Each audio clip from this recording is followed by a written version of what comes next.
Chapter 87. 2 chapters were published in a row, and there was another chapter ahead. Li Tianlan said, "Okay," and hung up the phone in confusion. He glanced at the dining room and looked at Lu Tianjing calmly.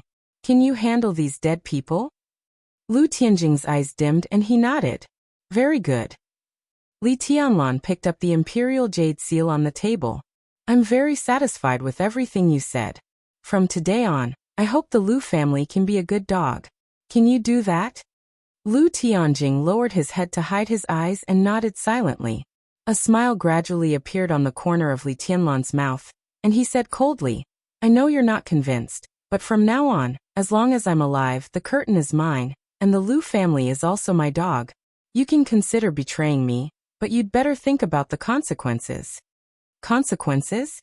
Today, Li Tianlan only killed a few members of the Lu family, which was dispensable. Even if it was exposed, the people behind Li Tianlan could suppress it. But the Lu family gave him the imperial jade seal, and even exposed their biggest secret. If the Lu family betrayed him, Li Tianlan didn't even need to do anything. He just needed to tell the story to Kunlun City, and the whole Lu family would die without a burial place. Lu Tianjing smiled bitterly and nodded silently. Li Tianlan turned and left. Lu Tianjing and the others of the Lu family subconsciously wanted to stand up and see him off, but Li Tianlan's cold voice had already sounded. "Kneel." Li Tianlan returned to Yonghua Villa almost as fast as he could. It was still quiet in building number 9. Li Tianlan hurriedly opened the door of the villa and strode into the living room.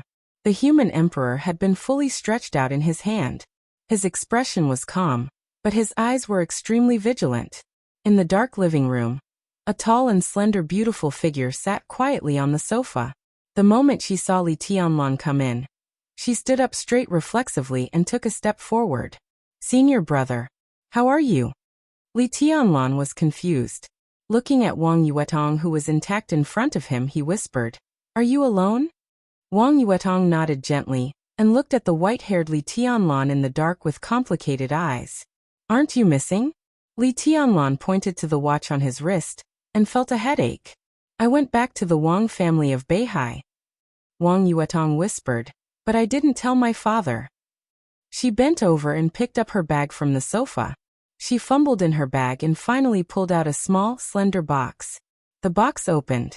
A 5 or 6 centimeter long glassware appeared in front of Li Tianlan. Inside the glassware, the crystal-clear purple liquid shone with an almost dazzling brilliance even in the dark. Wang Yuetong carefully held the glassware in front of her and said softly but firmly, "Senior brother, drink it." "What is this?" Li Tianlan instinctively felt that something was wrong and asked with a frown. Wang Yuetong did not speak. In the darkness, her beautiful eyes blinked slightly, as if they were filled with tears again. Li Tianlan smiled bitterly and nodded. He took the utensil from Wang Yuetong's hand and drank it. He said helplessly, "Thank you." Wang Yuetong looked at Li Tianlan in a daze and said softly, "Dad doesn't want me anymore, and neither does the Wang family of Beihai. Senior brother, do you want me?" She looked at Li Tianlan silently. Her tone was a little happy, but also full of despair. "Even if it's only for one day." Li Tianlan's heart sank and he asked subconsciously, "What do you mean?" Wang Yuetong did not say much. She just whispered again, "Do you want me?" Before Li Tianlan opened his mouth, his body suddenly trembled. The purple liquid entered his abdomen and instantly turned into endless energy. It was an indescribable feeling. The soft energy quickly filled every inch of his skin. The weakness caused by excessive overdraft of vitality disappeared quickly. A familiar yet strange vitality soared in his body, as if it was endless. "This is..." Li Tianlan's voice trembled. For a moment he could not believe it. "This is the most precious treasure of the Wang family of Beihai. I stole it." Wang Yuetong wiped away her tears and said in a choked voice, "I don't want you to die." "Maybe you're right.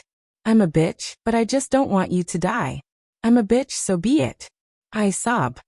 Li Tianlan suddenly stepped forward and held Wang Yuetong in his arms.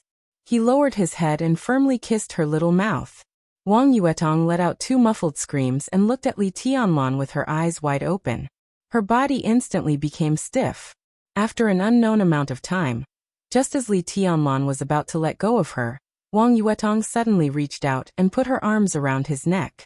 She began to respond fiercely. It was a long time. The long kiss that seemed to be suffocating was young and passionate. It seemed to last forever, or until the end of time. Li Tianlan's hand that was stroking Wang Yuetong's back subconsciously wanted to lift her sweater and put his hand inside. Wang Yuetong uttered a few meaningless syllables, but her arms around Li Tianlan's neck became tighter and tighter. The phone suddenly rang. The sudden ringtone instantly woke the two of them up. Li Tianlan's body shook. He looked at the caller ID and suddenly felt more embarrassed. Qin Weibai. At this time, she should have arrived in Billy State, right? Just got off the plane?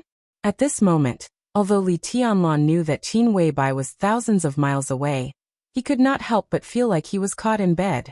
Without hesitation, he pressed the answer button and said hello. He did not know why he sounded so guilty. Where are you? Qin Weibai's voice was soft and charming, like a spring breeze. At home. Li Tianlan subconsciously glanced at Wang Yuetong, but he saw that the little princess's big eyes were blurred. It seemed that she had not come to her senses yet. She just stared at him. Li Tianlan's forehead was covered with cold sweat, and his tone was a little stuttering. By yourself? I'll ask the old man to accompany you and talk to you. Qin Weibai said softly. Li Tianlan hesitated. He wanted to lie, but when the words came to his mouth, he was ready to tell the truth. Well, Yuetong is also there. On the phone, Qin Weibai suddenly fell into silence. Li Tianlan's palms were full of sweat, but he did not know how to explain. After nearly half a minute, Qin Weibai's soft voice continued to come through the phone. He could not tell what her mood was. I've tidied up our bedroom and changed the sheets. You can use it. Li Tianlan broke into a cold sweat and said subconsciously, No, little Bai, listen to my explanation. On the phone, Qin Weibai chuckled. Fool, it's okay. Her voice was still soft, with indescribable meekness and affection. I've arrived in Billy State. Wait for me, I'll go back right away. Li Tianlan stared blankly at the phone that was hung up. For a moment, his heart was in a mess. Senior brother. Wang Yuetong's face was rosy and charming. The darkness of the living room perfectly covered her face full of lust, but her voice was unusually charming, with a trace of shyness of a girl whose first kiss was taken away. Is it her? Li Tianlan nodded and said softly. I suddenly find myself quite a bastard. Yuetong, I'm a half-hearted scum, right? Wang Yuetong was slightly silent. After a long time, she said softly, I have a biological mother and 2 stepmothers. Li Tianlan. Where did you go tonight? Seeing that Li Tianlan did not make a clear statement, Wang Yuetong seemed to be a little resentful and asked in a faint voice. I went out for a walk and found a good dog. Li Tianlan forced himself to calm down. He wanted to call Qin Weibai again, but he also knew that whether she was angry or not, it was very inappropriate to call him now. Do you like dogs? Wang Yuetong tilted her small head slightly. I also have a dog. I've been raising it at second uncle's place these days. I was going to take it to the Sky Academy. Senior brother, can I give it to you? Li Tianlan nodded with a smile. In a very short time, his physical condition was getting better and better. Although this energy was far from enough to heal him, it had temporarily brought him out of danger. The most precious treasure of the Wang family of Beihai? He looked at Wang Yuetong and thought of the long kiss just now. His heart was in a mess, and he could not figure out what the relationship between him and Wang Yuetong was now. He suppressed his inner thoughts and casually touched his pocket, trying to find a cigarette. However, he inadvertently took out the bulging imperial jade seal in his pocket. Li Tianlan was stunned. He took out the imperial jade seal and put it on the tea table, silent. It was dark in the living room. The milky white imperial jade seal quietly emitted a soft and holy light, which was particularly eye-catching. What is this? Wang Yuetong's eyes were attracted at once, and she asked subconsciously. This is a treasure. Li Tianlan chuckled.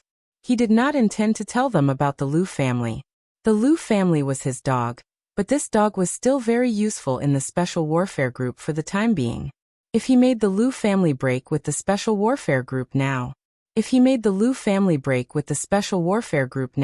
not to mention whether it was in his interest or not. Even Lu Tianjing would not agree. Break with Kunlun City completely? That was also the tragic death of the whole family. There was not much difference whether they died earlier or later. It was the best choice for both sides to let the Lu family hide in the dark. Li Tianlan took a deep breath, looked at the imperial jade seal on the table, and said with a smile, "After I study it for a while, I will cut it into a few pieces of jade and give them to you. The one who got the imperial jade seal would get the world." Li Tianlan had always scoffed at such words.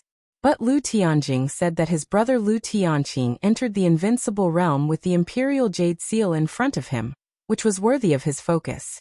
The biggest secret of the Lu family could also be said to be Li Tianlan's most unexpected gain tonight. If he hadn't gone crazy tonight and gambled with the Lu family's life with his own, but used other means to slowly kill the Lu family, he might not have been able to get it in the end. The Curtain Intelligence Organization. The Imperial Jade Seal. Li Tianlan narrowed his eyes slightly and counted the gains tonight, looking calmer and calmer. For him at this stage, whether the Imperial Jade Seal had that mysterious effect was actually secondary. Most importantly, he got the Curtain Intelligence Organization. He entered Huading alone for less than a month. By chance, fortune and misfortune depended on each other. Now Li Tianlan's physical condition was unprecedentedly bad. But at the same time he got a small but at least in Huading, a foundation that no one dared to ignore. A foundation that belonged only to him. Ordered by heaven, live long and prosper. Under the soft light of the Imperial Jade Seal, the handwriting on the jade seemed to become clearer and clearer. Li Tianlan sat quietly and looked at the Imperial Jade Seal in front of him. In the darkness, his eyes narrowed slightly, deep and majestic. Chapter 88. In the vague and clear dream, it was still snowing. Kunlun, Zhongzhou State. This was a place that people couldn't like, whether in reality or in the dream.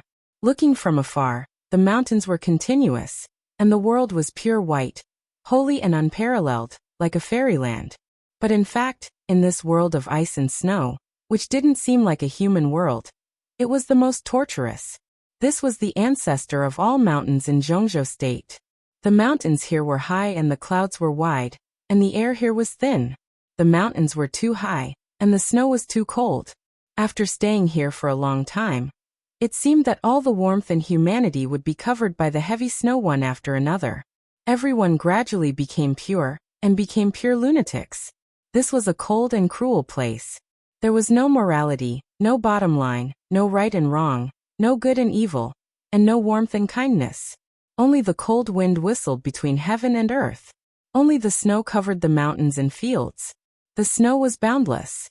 This was a place that would make people shudder at the thought of it. The sky of Kunlun in the dream was always gloomy and silent, with a kind of desperate black. The day here was not bright, and the night was not pure. In the environment where black and white were mixed with gray, despair spread throughout the mountains. The dream was like a monotonous movie, dull and rigid, recording everything clearly and deeply. The first thunder suddenly sounded. The thunder roared on Qingyun Peak, shocking the world. The pale lightning kept falling from the sky, and the heavy snow all over the mountains and fields was strangely turbulent in the air. The snowflakes were like swords, flying and shuttling. People kept falling from Qingyun Peak, which was thousands of meters high, and fell into the quiet city at the foot of the mountain. More people rushed up one after another, like a tide of people. The vast lightning fell, the white snowflakes drifted, the red blood flew, the black night, the snow-white mountains and the indifferent people. The battlefield that was separated by layers of time and space rushed into the dream, as if it was yesterday. Who dares to fight with me? A man's voice was as clear as thunder, echoing between heaven and earth, and the mountains roared. Who is qualified to fight with me? The crowd dissipated. Corpses piled up like a mountain. Blood flowed like a river. A slender figure bathed in blood stood at the peak of the mountain in high spirits. Lightning was still falling from the sky, and the snowflakes were no longer shuttling back and forth. All of them were floating around him. The sword will and killing intent swept through the sky. Standing in the bloody battlefield, he seemed to be connected with heaven and earth, becoming the only thing in the world. When I move, the mountains and rivers topple over. If I die, then the heavens and earth will collapse. Stepping on Kunlun Supreme. Boom. A murderous weapon was rumbling. A beam of black light with a strong chi wave instantly enveloped the entire Qingyan Peak. It tore apart the lightning, the snowflakes, and everything else. Sword radiance shot up into the sky from the black light, dazzling like a rainbow. A few figures stood indifferently in the air, not saying a word. The black light dissipated. The blood-red figure was still standing on the peak of the mountain, smiling brightly. I have a sword, and I am willing to accompany you on your journey. He gently raised the sword in his hand. The lightning dissipated. The snowflakes vanished. There was only one sword in the world. The space distorted slightly. A figure wrapped in black rushed to the peak of the mountain at full speed. He and the sword became one. The black figure's murderous intent soared to the sky. Under the mask, only a pair of starry eyes were cold and indifferent. He turned his head slightly. All of a sudden, the sword energy dissipated, and so did the sword intent. The man in black approached, and so did the long sword. The blade, as cold as snow, pierced his heart directly. The surging sword intent broke out in his body, and then came out. Countless blood mists burst out of his body. He stood motionless, looking at the cold eyes in front of him, and smiled gently. It hurts. Why don't you fight back? The man in black asked with cold eyes. You will die, and so will he. He continued to smile, as if nothing had happened. How dare an ordinary man call himself an emperor? Ridiculous. You will end up like this today, and Wang Tianzong will end up like this in the future. A gloomy and indifferent voice sounded in the air, cold and happy. He ignored it and just looked at her eyes quietly, as if he wanted to engrave them in his heart. I'm sorry. She spoke again in a calm tone. It's understandable. After all, your surname is Gu. He continued to smile, as if it would never change. I'm sorry. You don't have to do this. I'm very tired these years, too tired. It's time to rest. I'm sorry. I want to go home. I'm sorry. I really want to see him. I'm sorry. His figure fell to the ground in the wind and snow, and there was no sound. All that was left was her voice echoing in the air. I'm sorry. I'm sorry. I'm sorry. A shrill scream suddenly sounded, desolate and desperate. Qin Weibai suddenly opened her eyes and breathed rapidly. The car drove steadily in the city of Brusa. The red lights were green, and the luxurious life was luxurious. It was a scene of prosperity. She wrapped the windbreaker around her body, adapted to the air that was colder than Huading, and remained silent. Boss, did you have a nightmare? Horsewoman looked at Qin Weibai, who had sweat on her delicate forehead, and asked softly. Water. Qin Weibai took a deep breath and said calmly. Horsewoman immediately took a bottle of water and handed it over. Qin Weibai unscrewed the cap with trembling hands, raised her head, and drank half of the bottle of mineral water in one breath. She took a long breath and said coldly, Where are we? We'll arrive at the Aurora Hotel soon. Flaming Fire, who was driving, replied respectfully. Qin Weibai nodded. The Aurora Hotel was their scheduled rendezvous place, about dozens of kilometers away from the airport. Has my sister arrived yet? She put the mineral water aside and continued to ask. Flaming Fire nodded gently and did not speak. Qin Weibai turned her head to look out of the window and whispered, I don't want to wait anymore. The helicopter roared over the top of the mountain.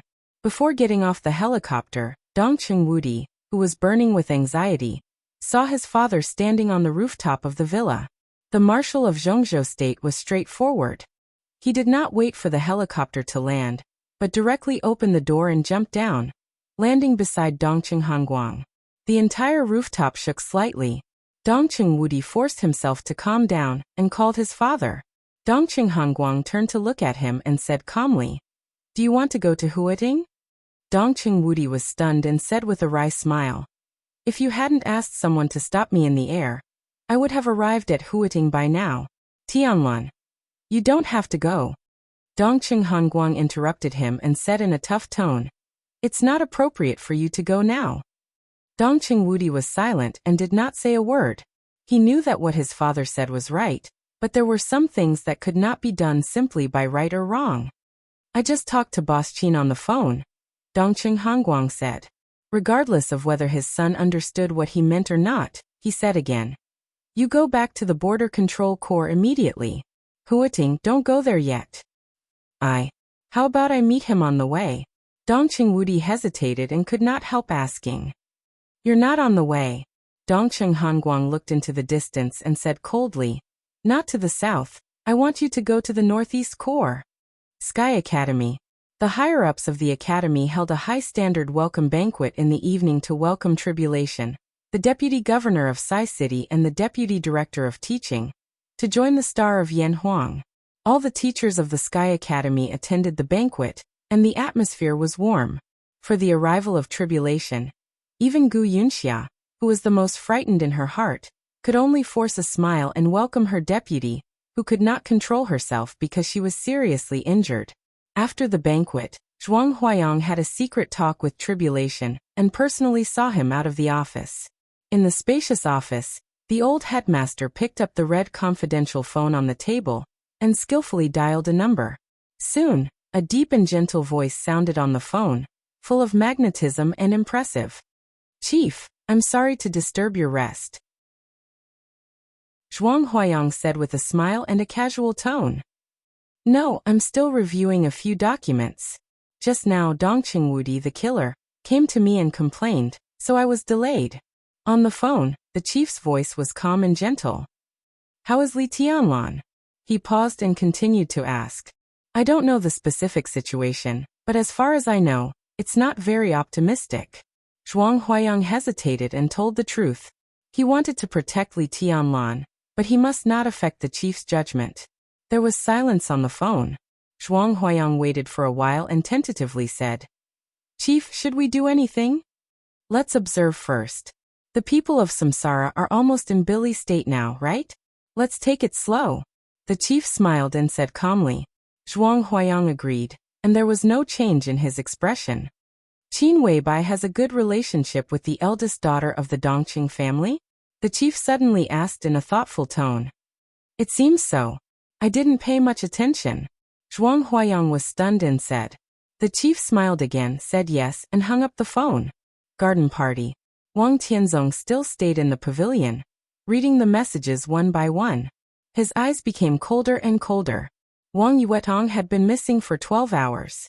There was no news from the police. There was no news from the military. There was no news from the Sky Academy. His precious daughter seemed to have disappeared into thin air. No one knew if she was alive or dead. Tianzong, shall I go to the Liu family? A middle-aged man in a suit beside Wang Tianzong walked into the pavilion and asked straightforwardly. He was about 50 years old and wore a pair of glasses. He had a calm and dignified air about him. Yu Chuanguang, the general of the Southeast Group, and the mayor of Huiting. He was the leading figure of the entire Southeast Group in Huiting, and a strong contender for the top leader of Huiting in the future. Yu Chuanguang was tough and meticulous. In the past 5 years, he played a wonderful game with Zhong Yongming, the leader of the Prince Group. As a member of the decision-making committee and the top leader, Zhong Yongming was higher than Yu Chuanguang in both rank and status. But in the past 5 years, Zhong Yongming did not gain any advantage from Yu Chuanguang. Yu Chuanguang had a great influence in all departments in the city. But after the Prince Group conquered Huiting, a series of standing committees in Huiting were also adjusted. Now the top leaders of Huiting had already formed a situation of fragmentation, and Yu Chuanguang's advantage had also been greatly weakened. But even so, he could hold his ground in the confrontation with Zhong Yongming, which showed the political wisdom of the general of the Southeast Group. After Wang Yuetong disappeared, Yu Chuanguang came to the garden party immediately and had issued a series of search orders on the way. Under his direct intervention, almost all the forces in Huiting had been dispatched to search for Wang Yuetong, but there was still no news of Wang Yuetong. She had been missing for 12 hours. That was enough time for anything to happen. Yu Chuanguang liked his niece Wang Yuetong very much. As time went by, he who had always been calm, finally couldn't sit still anymore. He stood up and wanted to go to the Liu family.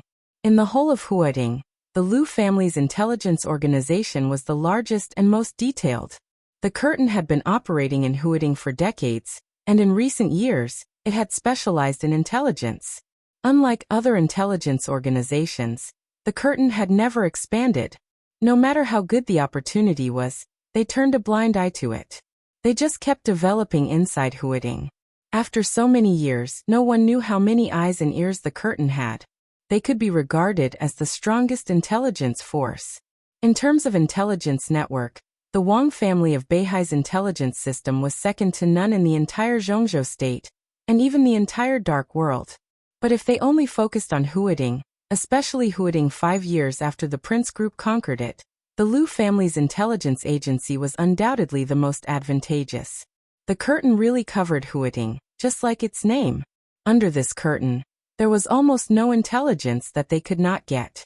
Now, although the curtain had also received a search task, they were destined not to pay much attention to the disappearance of the people of the Wang family of Beihai. As the mayor, if he went there, at least he could make them more dedicated. No need. I just got the news that the curtain is suddenly looking for Yuetong like crazy. I don't know if Lu Tianjing, the old fox, took the wrong medicine. Wang Xiaoyao came over with his mobile phone and said in a strange tone. He looked at Wang Tianzong, who was motionless, hesitated a little, and said softly, "Brother, don't worry. Taoist Xian Xuanzi said that Yuetong is safe this time." Wang Tianzong finally moved and said, "Send someone from Beihai to Huiting. I must see that girl within 24 hours. In the pavilion, the pale Wang Shengxiao's expression changed. His eyes were a little unnatural, and he seemed to want to slip away. "Forget it. I'll call." Wang Tianzong shook his head and took out his mobile phone. "Your Majesty, how are you?" As soon as the phone was connected, a nervous and angry loud voice suddenly rang from the phone. "What do you mean, how am I?" Wang Tianzong frowned slightly. Yuetong said that you were seriously injured by a sneak attack in Huiting. I'm ready to take people to Huiting." The loud voice continued. "You mean Yuetong told you that I was seriously injured?" Wang Tianzong's eyebrows were tightly knitted together. After the accident, in order not to worry the Wang family of Beihai, he had not contacted Beihai.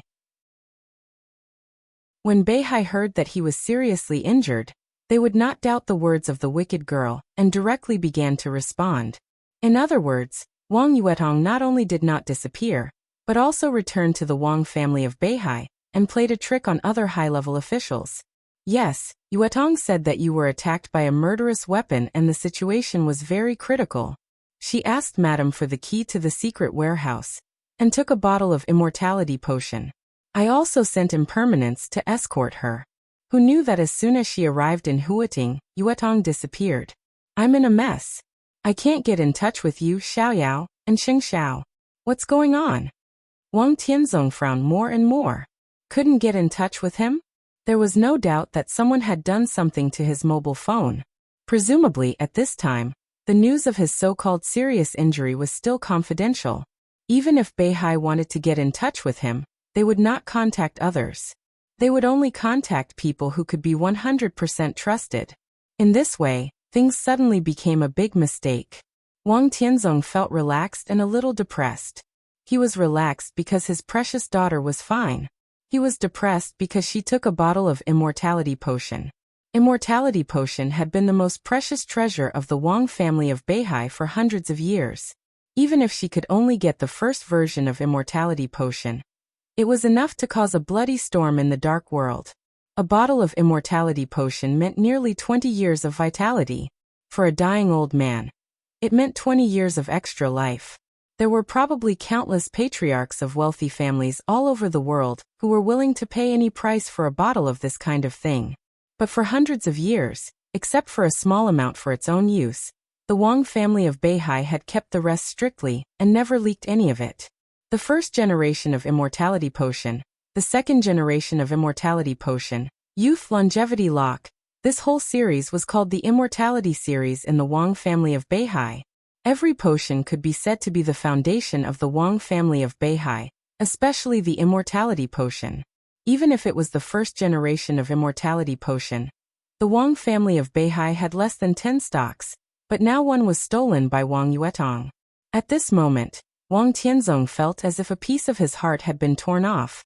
and he was almost mad with anger. Yuetong left for less than an hour. Madam couldn't sit still and took people to Huading. We are the second group. Your Majesty, how are you? The loud voice continued to ring on the phone. Wang Tianzong gritted his teeth fiercely and said, I was not attacked at all. That wicked girl deceived you all. He pressed the phone hard, turned to look directly at Wang Shengxiao and asked, What happened? This drama was really wonderful. Wang Tianzong was seriously injured and missing, and the whole Huading was in turmoil. Now the truth was out. No matter how deep Wang Tianzong was, he was angry at this time. Yuetong begged me, Dad. I didn't know she was so bold. Wang Shengxiao smiled bitterly. It was a pain in the ass. She even dared to steal the immortality potion. He thought his sister was crazy. So all this was directed and acted by you and your sister? Wang Tianzong said expressionlessly. What happened to your serious injury? I hurt myself. Wang Shengxiao honestly said. I have a ghost eye bomb here, which was taken away by Yuetong. About an hour after she left, I detonated the bomb, and then this is what you see. Wang Tianzong stretched out his hand and pointed at his son fiercely, speechless for a while. Beihai couldn't get in touch with him, but he could get through to Beihai. That was to say, if he had called a few hours earlier, this would not have happened at all. It was obvious that his precious daughter had thoroughly studied his character. That immortality potion. Undoubtedly, it was given to that boy. The more Wang Tianzong thought about it, the angrier he became. There was even a hint of killing intent in his eyes. Of course, this killing intent was not aimed at Wang Yuetong, but the descendant of the Li family who drank the immortality potion. The phone rang suddenly. Wang Tianzong picked up the phone and said hello with a poker face. No one knew what was said on the other end of the phone. The Sword Emperor of Zhongzhou State, who had never been so excited even when he lost the immortality potion, suddenly shook his body, and his attention was completely diverted. He said he got it, hung up the phone, and was silent for a long time. Almost at the same time, all the top wealthy families and countries in the world received the news one after another. In the past 2 decades, every 5 years, a major event that could shake the whole world would happen in the dark world. In the past few years, it almost all happened in Zhongzhou State.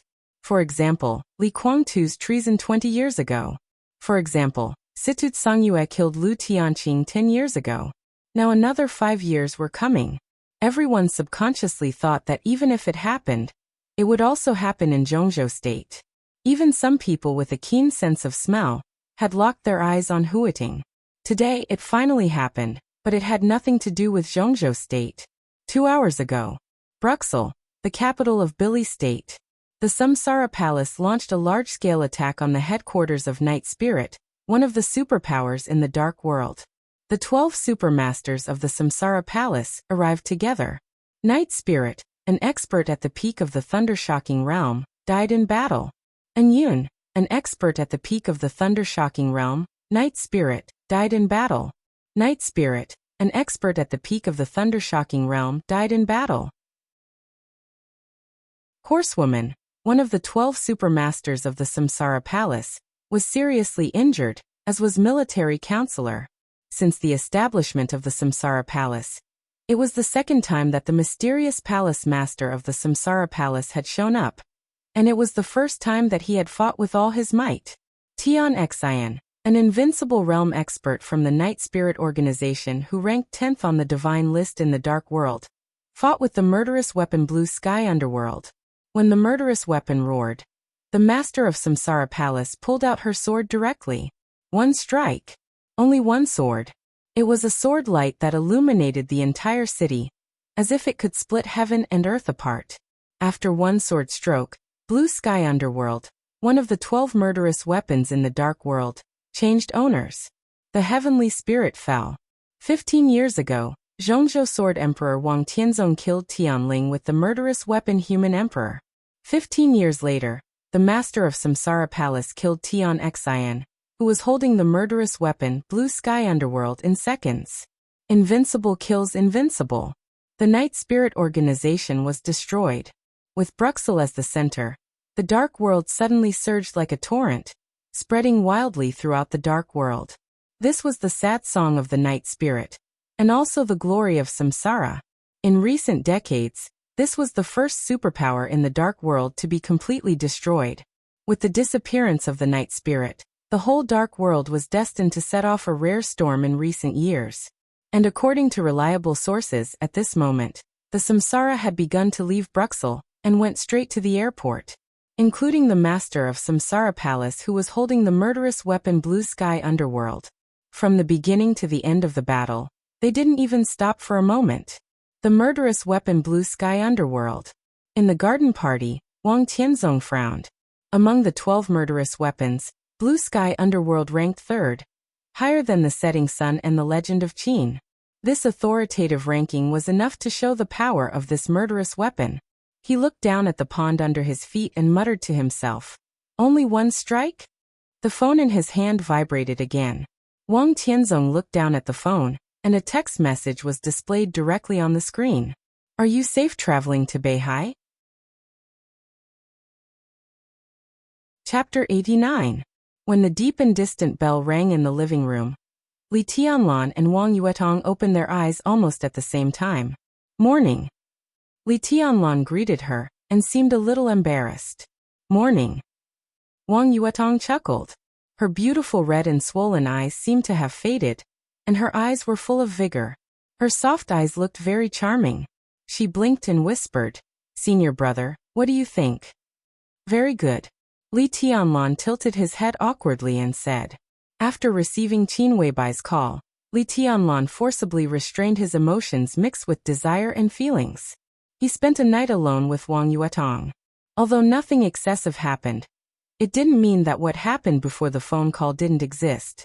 Last night, the light in the living room was not turned on, so Li Tianlan didn't feel anything.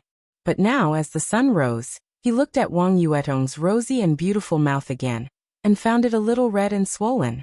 Instead of being ugly, it looked a little more lovely than usual. Li Tianlan subconsciously recalled Wang Yuetong's sweetness and gentleness, and the more he thought about it, the more fascinated he became. Perhaps a man's so-called bottom line was so fragile. No matter how firm he was in his rejection before, once he took the first step, everything after that would seem to be logical and logical.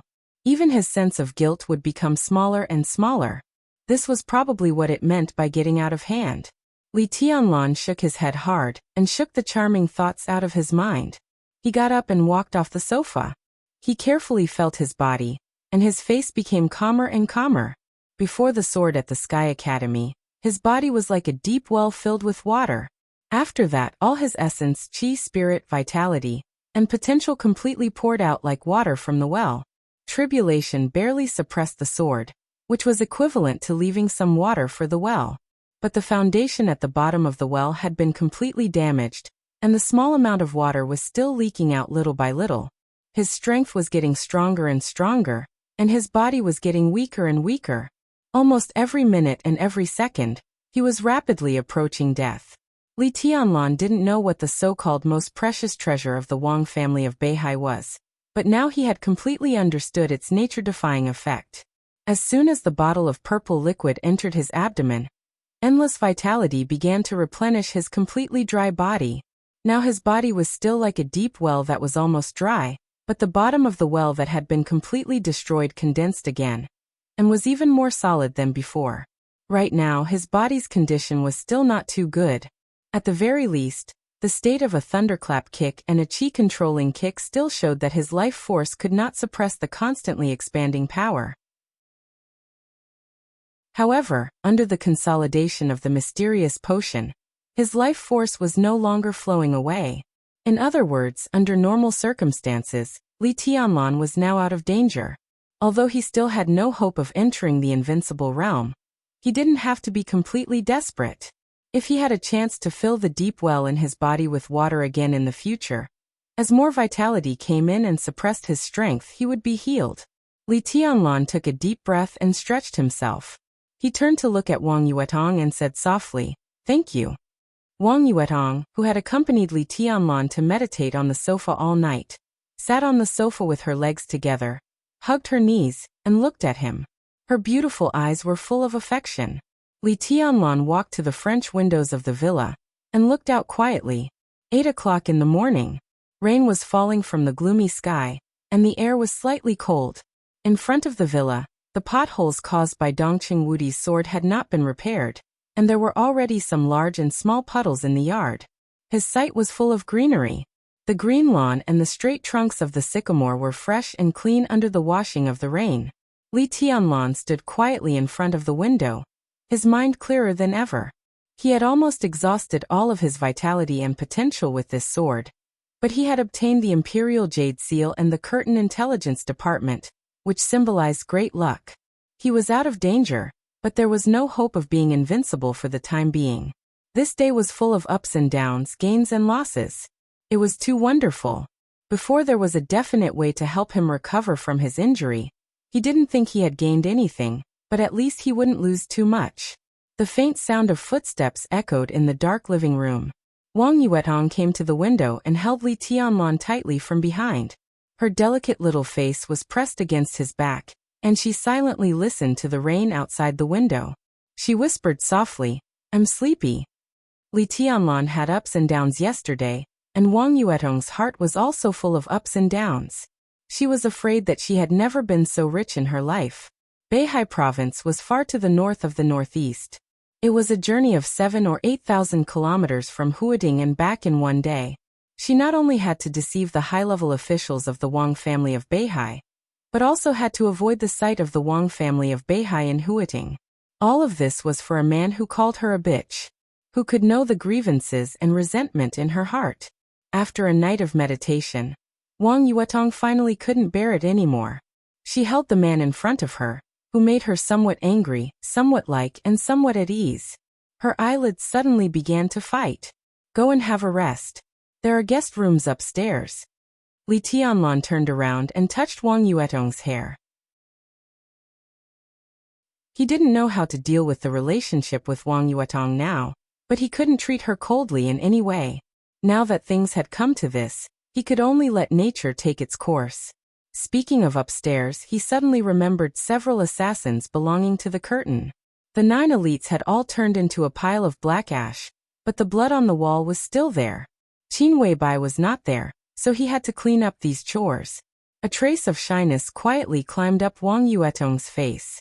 She raised her head and quickly glanced at Li Tianlan with her watery eyes. She seemed to be a little hesitant. "What's wrong?" Li Tianlan asked directly. Wang Yuetong bit her red and moist lower lip, which had become a little numb because of red and swollen. After hesitating for a while, she whispered like a mosquito, "Didn't she say that we can use your bedroom?" She stood in front of Li Tianlan with her tall and slender body and lowered her head. For a moment, even her tender white neck turned red. You can use it too." Li Tianlan only felt a bang in his head, and then his mind went blank. No one knew how tempting and fatal this implicit and wild invitation was. Especially at this stage in the morning, when the noble and pure little princess trembled, and said that even she could be used by him. Li Tianlan's eyes almost turned red in an instant.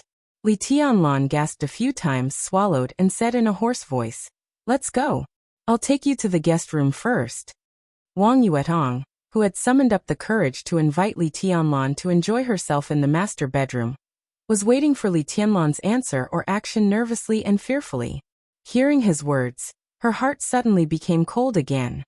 "Senior brother, you still don't want me, do you?" Wang Yuetong asked softly. "Am I being cheap again? Am I particularly shameless in your eyes?" "No." Li Tianlan felt a sharp pain in his heart, and for a moment he did not know how to explain. Some words were like knives. Perhaps they weren't malicious, but they were absolutely sharp.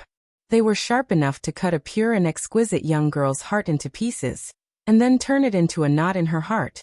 A scar that was so bloody that it couldn't be healed. Li Tianlan did not know if he owed Wang Yuetong one or many apologies. Looking at her pretty face that had become a little pale again, he reached out to hold Wang Yuetong's shoulder, and let her raise her head to look at him. "You're not a bitch. No one will regard a girl who is willing to die with him, and even willing to give up her dignity and pride to become humble as a bitch. Do you know?" Li Tianlan looked into Wang Yuetong's eyes seriously and said solemnly. Wang Yuetong's eyes lit up, and her face became ruddy again. This time it was not because of shyness but because of excitement. I've said that I'm actually a very selfish person.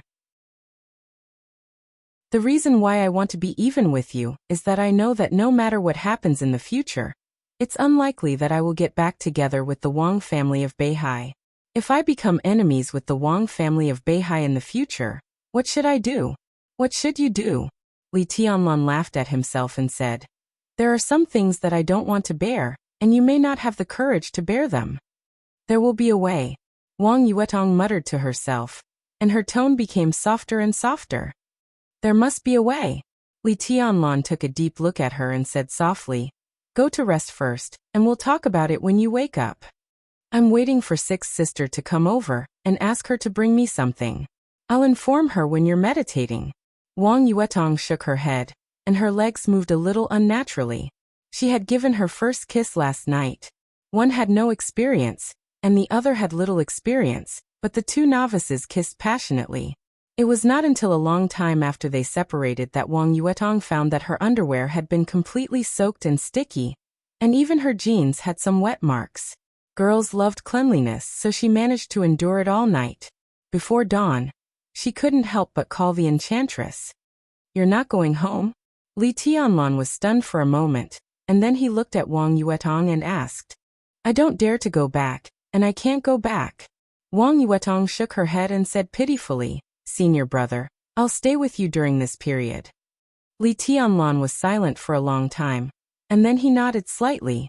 He knew why Wang Yuetong couldn't go back. The bottle of potion he drank last night was the most precious treasure of the Wang family of Beihai. What did the most precious treasure of a top rich and powerful family mean? Li Tianlan didn't know the specific value of the most precious treasure, but it could make his body recover to this extent overnight. It was not an exaggeration to describe its value in any way. After all, life was the most precious thing, above everything else. Li Tianlan didn't know how long the potion last night could bring a person's life, but even if it was only for a short period of time, the value of the potion was immeasurable. Li Tianlan narrowed his eyes, and his eyes were firm. At present, he couldn't come up with anything that could be compared with the most precious treasure of the Wang family of Beihai. He didn't want to say anything crazy, but he had made up his mind that this kind of thing would eventually be returned. He gently held Wang Yuetong in his arms, holding her slender and elastic waist, and remained silent. The sound of a car horn could be heard outside the villa. Through the clean and bright floor-to-ceiling windows, a blue Porsche parked at the door in the rain outside the villa. The door opened, and the enchantress, wearing a thin black windbreaker and holding a box, got out of the car. She opened the front compartment of the car and took out another suitcase. In Li Tianlan's sight, she held the box in one hand and pulled the suitcase with the other, walking directly to the front door of the villa. The constantly falling rain evaporated before it approached. The enchantress walked briskly, graceful, mature and enchanting. Li Tianlan let go of Wang Yuetong and let her trot to open the door. The enchantress handed the suitcase in her hand to Wang Yuetong and walked into the villa with the box in her hand. The box vibrated slightly in her hand, and it seemed to contain a living thing. Li Tianlan glanced at the box, nodded slightly, and said nothing. The relationship between the two seemed to be a little awkward. At the very least, he called her sixth sister. At least he couldn't call her sixth sister now. Did you take the immortality potion? The enchantress looked at Li Tianlan with complicated eyes. Li Tianlan nodded silently and said nothing. At this time, it was inappropriate to say anything. Yuetong. The enchantress spoke softly and shook her head. His Majesty is very angry. Yuetong is simply crazy. Do you know how much she has sacrificed for you? There are about 2 or 3 portions of the potion you took in Zhongzhou State, 1 or 2 portions in Germany, and the rest are in the Wang family of Beihai, but there are less than 10 portions. For hundreds of years, several invincible realm experts of the Wang family of Beihai would rather die than waste a bottle. Even His Majesty has not been so extravagant. Yuetong stole it and gave it to you. His Majesty was so angry that he almost broke off the father-daughter relationship with her. Li Tianlan subconsciously glanced at Wang Yuetong. Although he had tried to overestimate the preciousness of the most precious treasure of the Wang family of Beihai, Listening to the enchantress's words, he still felt that he had underestimated it. The enchantress hesitated and continued, "Of course, if you are willing to join the Wang family of Beihai." Before she could finish her words, Li Tianlan's cell phone suddenly rang. Li Tianlan glanced at her, nodded, and walked aside to take out his cell phone. Behind him, the enchantress put the box on the tea table, looked at Wang Yuetong and whispered, "Don't go back for the time being. His Majesty is angry, and Madame dares not to plead for you." Li Tianlan took a deep breath and looked at the caller ID. It was a strange number. He pressed the answer button and said hello. "Young Master Li, this is Lu Shuyuan." On the phone, a dry and dull voice sounded. Li Tianlan could hear how reluctant and unreconciled the other party was just from his voice. Li Tianlan was expressionless and said coldly, "Say it." The imperial jade seal was in his hands. No matter how much the Lu family hated him, they could only be obedient dogs now. On the phone, Lu Shuyuan took a deep breath with great humiliation and said in a low voice, "We just got the news that last night, the Samsara Palace launched a large-scale attack on the Night Spirit Organization in Bili State. The Night Spirit Organization was destroyed, and the Blue Sky Underworld, one of the 12 murderous weapons, has fallen into the hands of the master of Samsara Palace." Li Tianlan's heart suddenly shook. What about the casualties of the Samsara Palace? "I'm not sure yet," Lu Shuyuan said calmly. "Zhongzhou State has made a response. He Ping, one of the standing committee members of Huading and the director of the Ministry of Politics and Law, has been suspended. Xiuqing failed to become an executive member and is said to be taking over He Ping's position. Tan Qinghua is said to be transferred out of the Eastern Theater of Operations. Dongqing Qiuqi, the mayor of Wudong New Area, is said to be the secretary. Bai Qingqian was transferred to Guangzhou. It is said that she is also the secretary." Lu Xiuwei told them the information he had obtained. The people and things he mentioned were more or less related to Li Tianlan. "Bai Qingqian?" Li Tianlan frowned and asked. "General Dongqing's wife, Miss Bai. Guangzhou has always been considered the territory of the academic faction," Lu Xiuwei explained. "Oh," Li Tianlan said and hung up. Samsara had destroyed Night Spirit and obtained the murderous weapon. He Ping and Tan Qinghua's suspension and transfer were undoubtedly the goodwill that Zhongzhou State had shown to Samsara. As for the rest, perhaps it was the cooperation between the academics and the Dongqing clan. He held the phone and subconsciously dialed Qin Weibai's number. However, he found that the other party's phone was turned off. Li Tianlan took a deep breath and walked back to the living room absent-mindedly. He was getting more and more worried. In the living room, Wang Yuetong was holding a golden puppy and talking to the enchantress. Seeing Li Tianlan coming over, she got up gently and said with a smile, "Senior brother, sixth sister brought my dog here. I'll give it to you. How about we take it to the Sky Academy?" Li Tianlan nodded with a smile and took the puppy in his arms. "It's very cute." "Well, it's called Baby. It's only 3 months old." Chapter 90. As the youngest provincial administrative district in Zhongzhou State, Beihai Province, the land that once belonged to Snow Country and East Island, covered nearly 160,000 square kilometers. It was close to Zhongzhou State, sandwiched between Snow Country and East Island, like a dazzling pearl in the northeastern sea area of Zhongzhou State. Since the return hundreds of years ago, Beihai Province had been a major political province, economic province, and resource-rich province in Zhongzhou State. Today, it might not be the most developed province in Zhongzhou State, but Beihai Province, whose economic strength had always been in the front line of Zhongzhou State, was definitely the most beautiful place in the whole Zhongzhou State. There were a total of 11 cities in the North Sea Province. Among them, there were 2 sub-provincial cities and 9 prefecture-level cities. Close to 20 million people lived and worked in peace and contentment here. Moreover, as time passed, the population of each city in the North Sea Province would increase every year. With such an intuitive indicator, even a blind person could see that this young province's development potential had not yet reached its limit. This was the most special province in Zhongzhou State. There was an army and a system that belonged only to Beihai Province. For hundreds of years, Countless senior officials and generals of Beihai province went out from here, but few cadres from outside came in. This was autonomy in the truest sense of the word. It was unprecedented, and it might not be repeated in the future. Beihai province belonged to Zhongzhou state. This was the issue that everyone, including the senior officials of Beihai province, emphasized. But in the hearts of Beihai people, Beihai province only belonged to Holy Mountain and the wealthy family on Holy Mountain. The provincial capital of Beihai province was Shengzhou. The mountain not far from Shengzhou city was the Holy Mountain in the hearts of Beihai people. It was the place that dominated the entire Beihai province, the headquarters of the Wang family of Beihai. Beihai province and Zhongzhou state had laws that were generally similar, but not exactly the same. The appointment of the provincial senior officials, the unimpeded policy in the province, the appointment of military generals. Everything in Beihai province was recommended to Zhongzhou state after the decision of the Wang family of Beihai. It was no exaggeration to say that any brick picked up on this 160,000 square kilometers of land was surnamed Wang. In Beihai province, the entire Holy Mountain was the most mysterious and majestic place. It was the forbidden area of Beihai province and could be called the Supreme One. Sacred Mountain was just what the common people in Beihai called it. The official name here was Beihai Mount Emperor Bing, which was located in the north of Beihai province.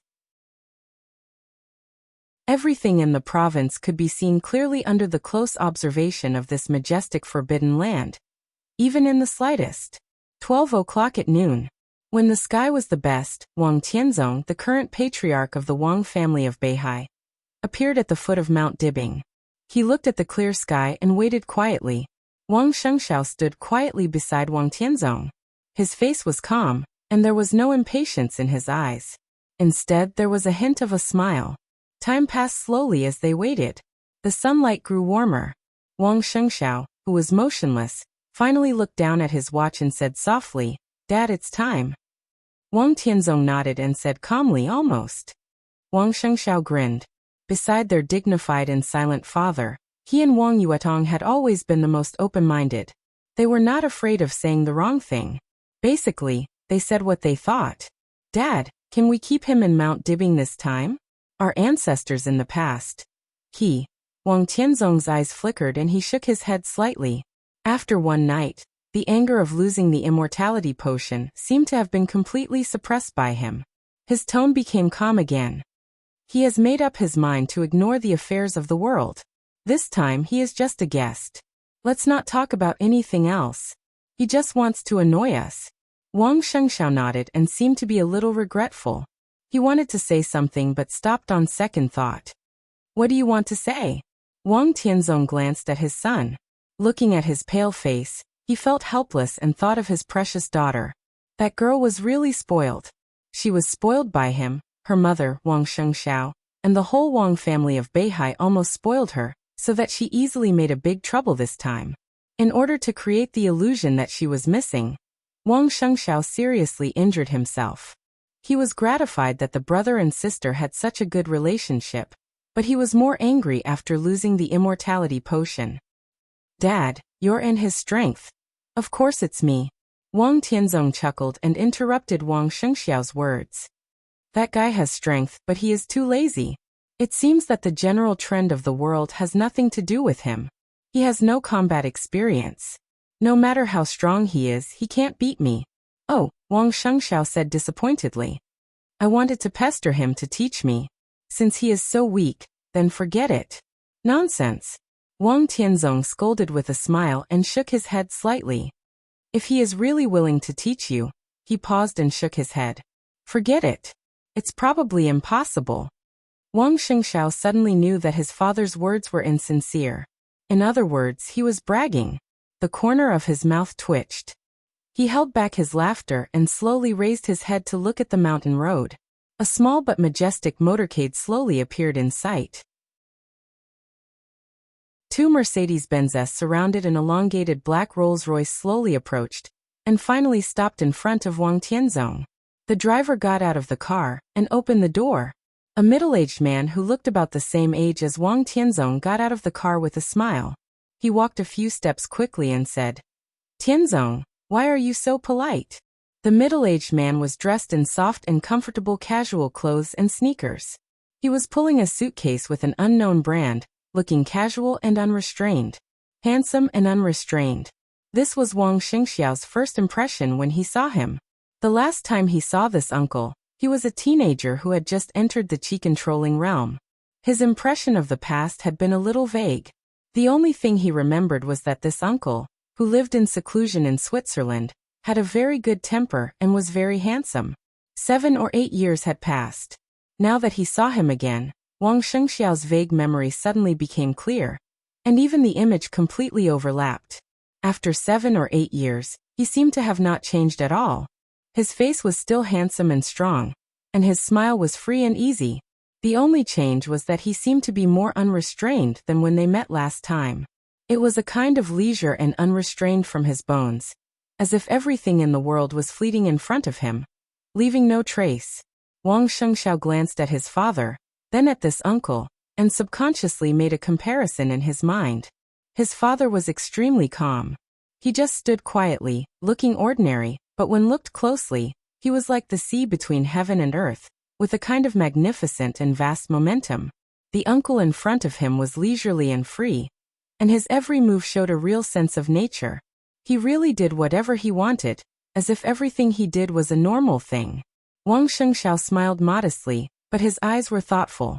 According to his second uncle, if this uncle in front of him could also be regarded as a person in the dark world, after Li Guangtu's treason, he should be the only person who could compete with his father.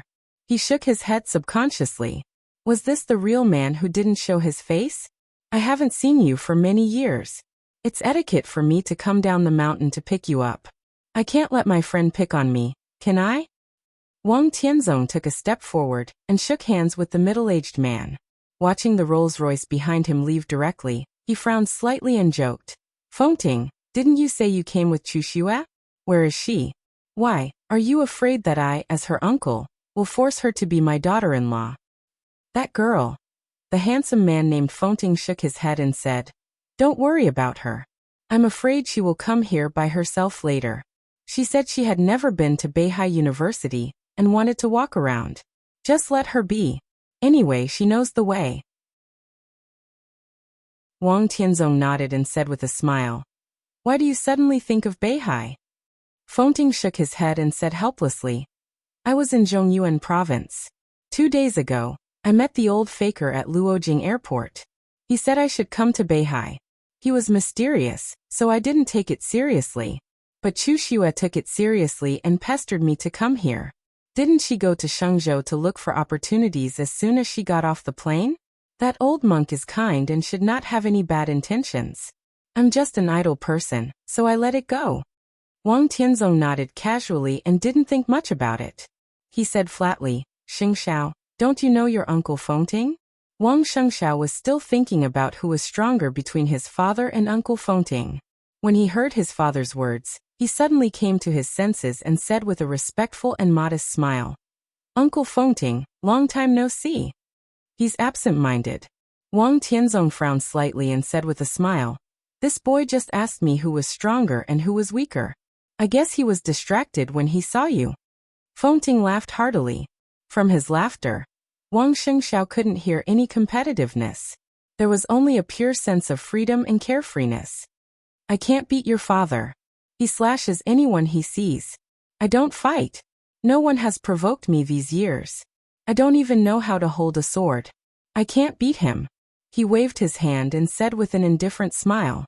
Wang Shengxiao smiled bitterly and coughed. He didn't know what to say. Hey, what's wrong with you? You're badly injured. Fengting glanced at Wang Shengxiao and seemed a little surprised. Wang Tianzong's face darkened. He snorted and said, Ignore him. He only knows how to make trouble all day. Fengting, let's go. Fengting nodded with a smile. He pulled the suitcase and walked beside Wang Tianzong. They went up the mountain together. For many years, you and I haven't contacted each other. I thought you were still blaming me for what happened in the past. If it weren't for that old faker, you wouldn't have come to Beihai, would you? Wang Tianzong walked on the road in the mountains and said with emotion, What happened in the past? Fengting thought for a while, shook his head and said nothing. Wang Tianzong narrowed his eyes slightly and sighed softly. Just by looking at his old friend's attitude, he already knew that he still had a grudge about what happened in the past. Even if I rank first on the divine list, I can't do whatever I want. I'm the patriarch of the Wang family of Beihai first, and then Wang Tianzong. Wang Tianzong said softly. Looking at Fengting, who was still silent, he laughed at himself and said, "Forget it. You just arrived. Let's not talk about this. I'll arrange a place for you to rest first." "No hurry." Fengting shook his head and said with a smile, "Let's go to the stage of formidable person first." The stage of formidable person. If Mount Dibing was the forbidden area of the entire Beihai province, then the stage of formidable person at the highest point of Mount Dibing was the forbidden area of the entire Mount Dibing.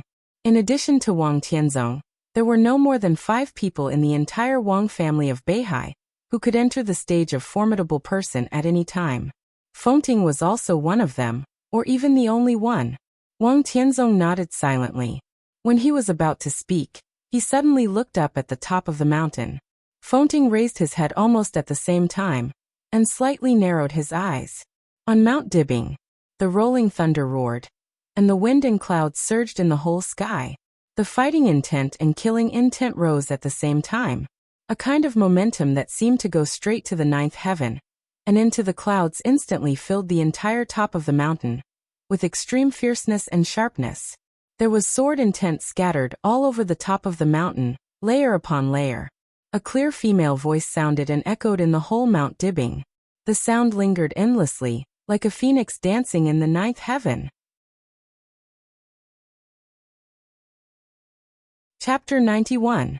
There was one more chapter before 12 o'clock. I, Samsara, am here to see His Majesty the Sword Emperor. The clear female voice echoed in every corner of Mount Dibing. The momentum was soaring, like the cry of a phoenix. She said she was here to see him. But this way of appearance was not even peaceful, not to mention low-key and humble. The strong fighting intent and killing intent spread between heaven and earth, with extreme majesty and dominance. She looked down on the world, and was insufferably arrogant.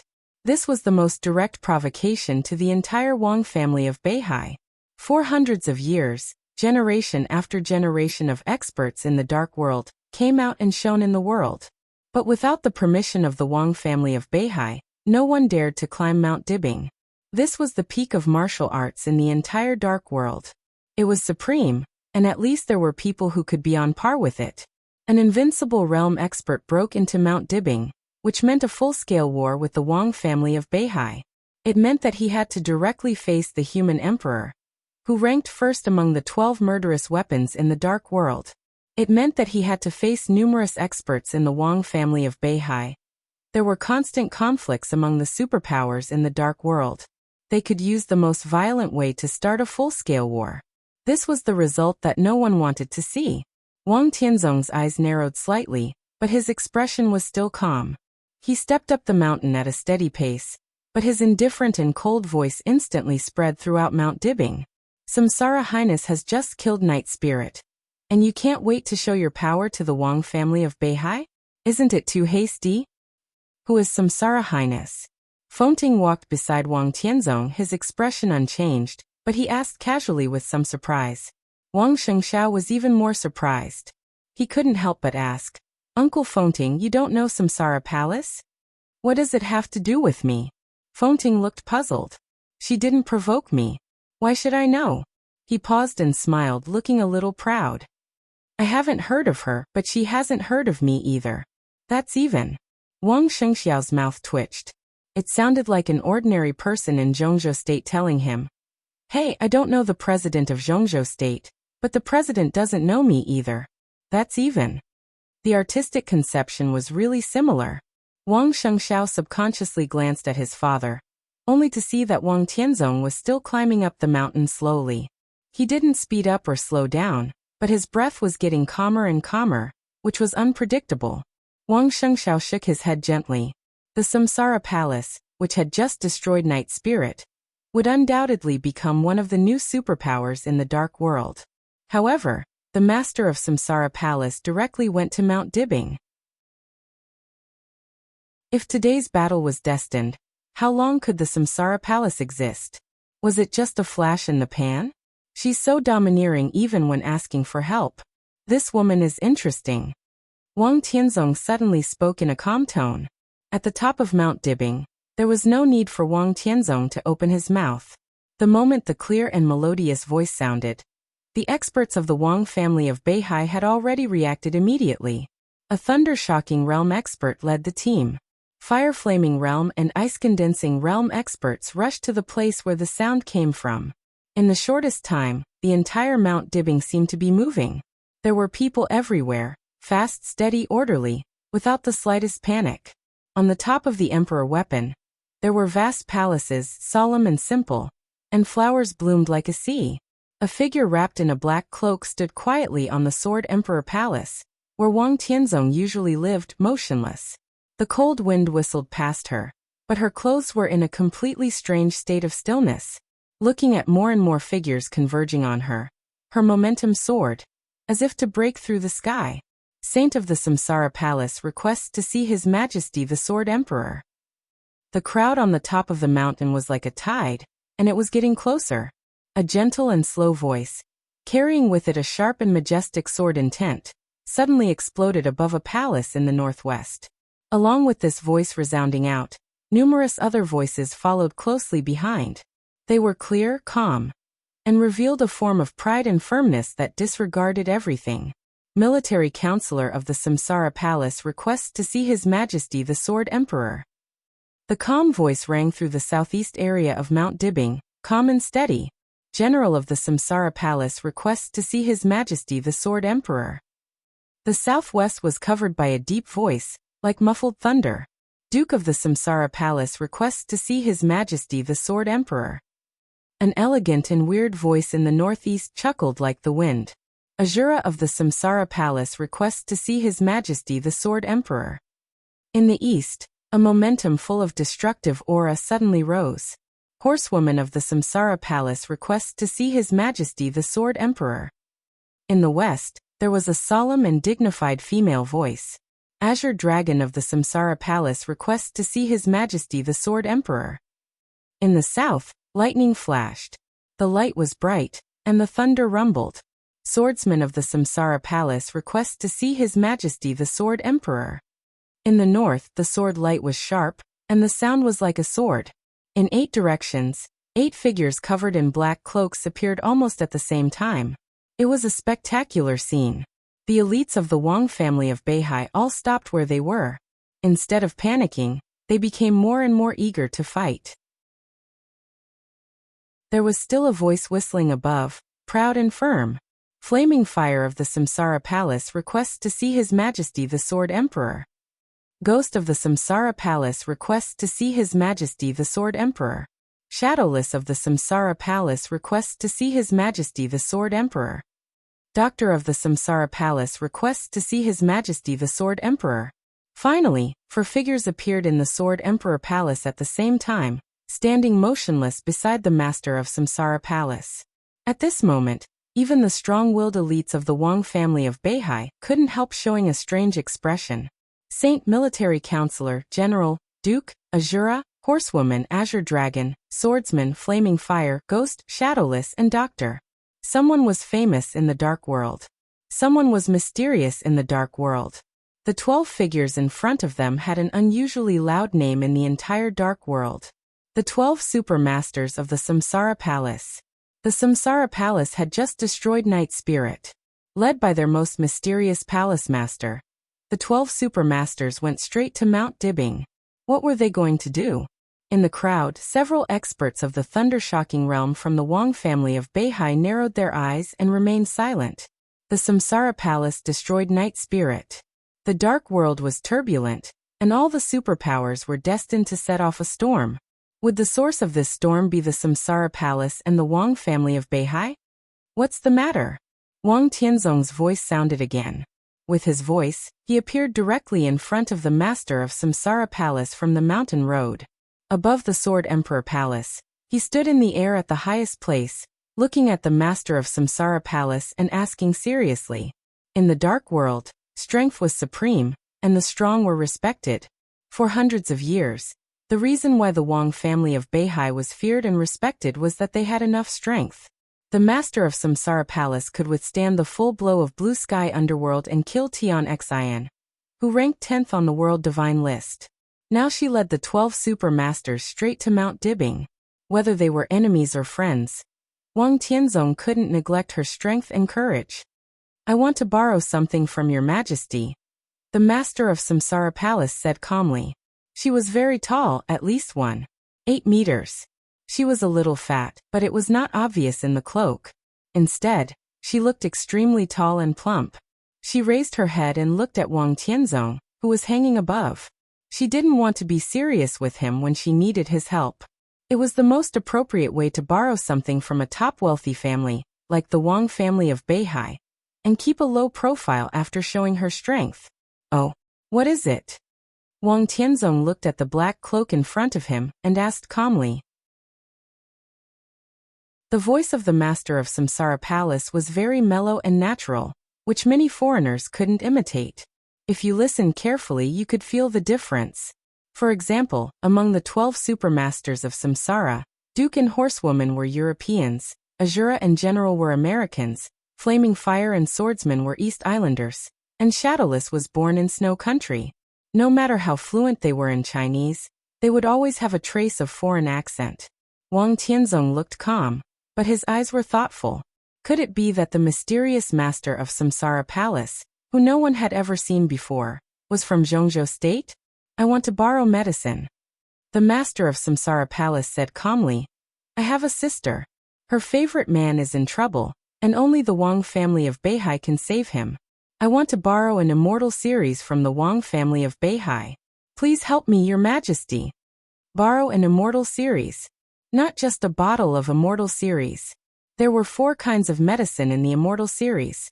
The first generation immortal series, the second generation immortal series, youth, longevity lock, and 2 auxiliary medicines, consolidation and activation. The 6 medicines together were priceless, which was the core foundation of the entire Wang family of Beihai. Borrow? This word was said politely, but in fact he was robbing. Wang Tianzong narrowed his eyes, and his body hanging in the air fell slightly. Finally, he stood at the same height as the master of Samsara Palace. You want to borrow the immortal series? Why? Because I'm the master of Samsara Palace. The master of Samsara Palace said indifferently. You're so confident. Wang Tianzong smiled. But it's not enough, so there's no need to talk about borrowing medicine. Not enough. The master of Samsara Palace suddenly took a step forward, and the temperature in her voice suddenly dropped. Not enough. Wang Tianzong said calmly, Palace Master, if you want to take it by force, you can try. His body rose again, and his voice became unprecedentedly majestic. You and your 12 supermasters come together. He waved his hand slightly. All the elites of the Wang family of Beihai in front of the palace suddenly retreated like a tide. In less than a minute, the front of Sword Emperor Palace was empty, leaving only the master of Samsara Palace and the 12 supermasters. Wang Tianzong looked calmer. He had challenged the entire Samsara by himself. In the whole dark world, he seemed to be the only one who had such confidence. The master of Samsara Palace was motionless and seemed to be lost in thought. However, the killing intent of the 12 supermasters scattered around her skyrocketed, and the overwhelming killing intent all rushed to Wang Tianzong.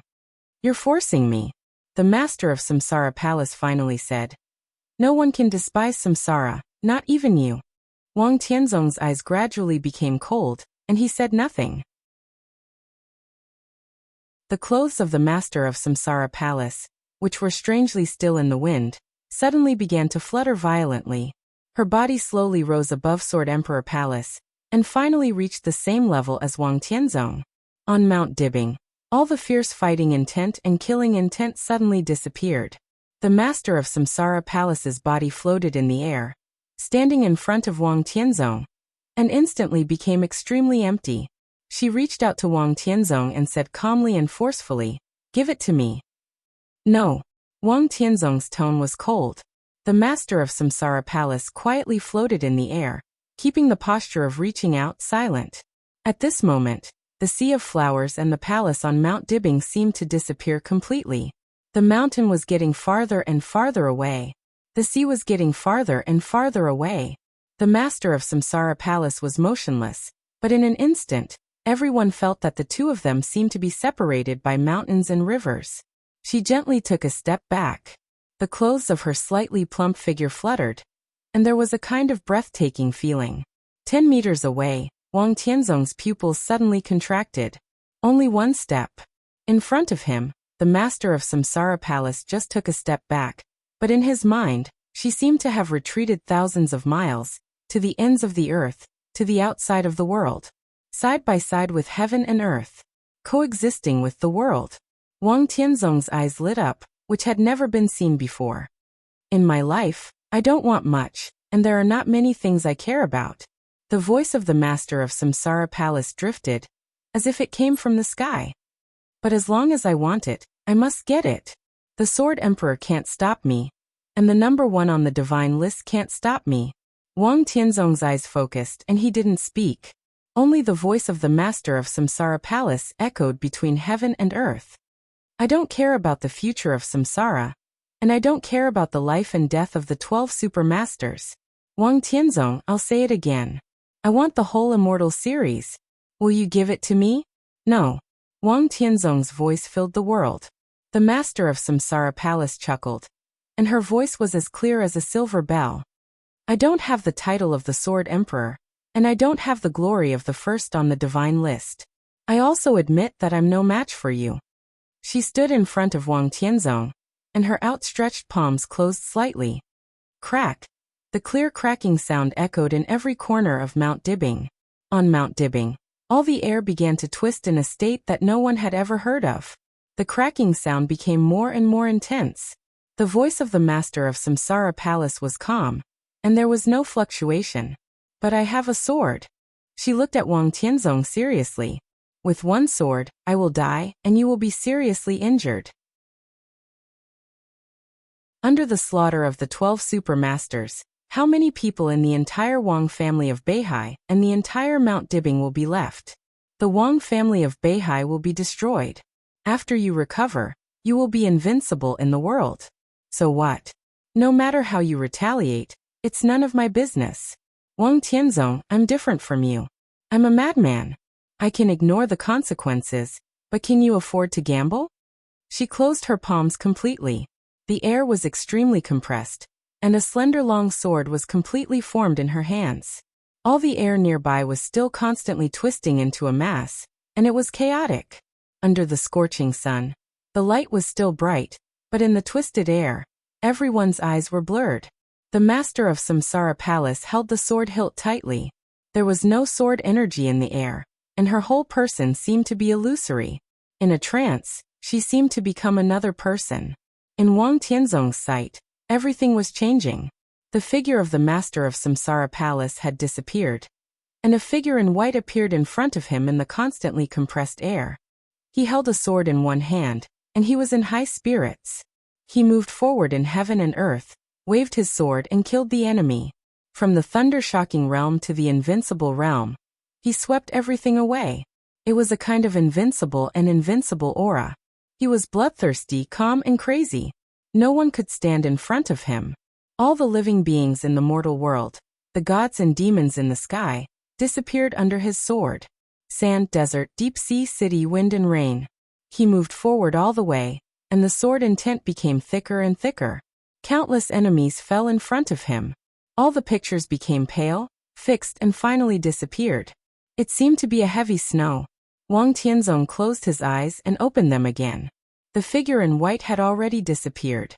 The master of Samsara Palace stood in front of him silently with a sword in one hand. Only the momentum that could almost make the sky fall, and the earth crack was still rising.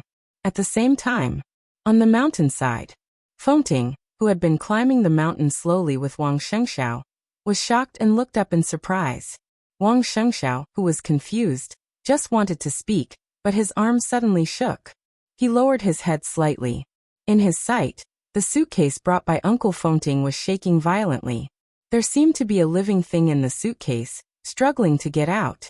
The sound of metal crashing kept ringing in the suitcase. Clang, clang. The 15th blade. Fengting opened his mouth gently and murmured to himself. Bang! The suitcase in Wang Shengxiao's hand suddenly exploded, and the daily necessities were scattered all over the ground. In the suitcase, a simple and ferocious long sword whistled up. The long sword was unsheathed, and a scarlet sword blade flashed away.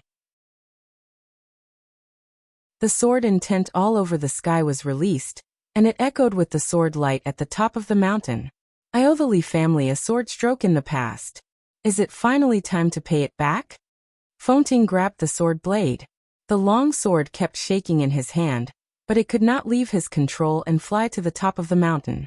It turns out that he is really a master, not a fraud. He murmured to himself. His figure flashed, and he rushed to the top of the mountain in an instant. The 15th blade?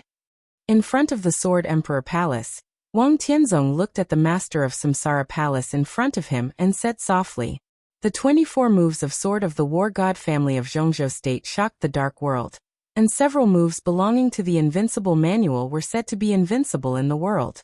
But among the 24 moves of sword, the 15th blade was the one with the most profound sword intent, the most brilliant talent, and the most unpredictable. This move did not only belong to the invincible manual, but also had a name that was very suitable for the Samsara Palace. The 15th blade, Samsara. The 15th blade was the reincarnation of sword momentum and artistic conception, and it was the extreme condensation of essence, qi, and spirit. There were similar unique skills, such as the Bloody Azura of Azura Path, but the Bloody Azura burned potential. Compared with the sword intent of the 15th blade that reincarnated the past, it was completely different.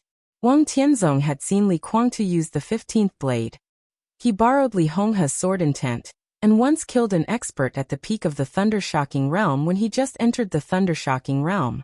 Except for those who were familiar with the 24 moves of sword, no one knew what was going on with this move. Wang Tianzong only vaguely knew that the 15th blade was similar and imitated, but its artistic conception was more profound. It was the most thorough integration and sublimation of willpower and power. For example, when Li Kuangtu was in the Thundershocking Realm, he could reincarnate Li Honghe's sword intent in an instant. In the 24 moves of sword, this was the most special move. Not only others, but also every move in the 24 moves of sword. The 15th blade could reincarnate perfectly. This could be said to be the ultimate killing move in the 24 moves of sword. After one move, all the essence, qi, and spirit of the swordsman would be consumed, and he would fall into an unprecedented period of weakness. Depending on the situation, there was even the risk of death. To put it simply, the 15th blade was a high-level imitation unique skill. This move itself was only the foundation, but the sword imitated by the opponent was the most terrible. Wang Tianzong closed his eyes again and frowned slightly. The figure that appeared in front of him just now was clear and vague in his mind. When he thought about it carefully, he found that he seemed to be completely strange to the opponent, but also somewhat familiar. The master of Samsara Palace did not imitate Li Honghe, not Li Kuangtu, but the sword in front of him was indeed the 15th blade.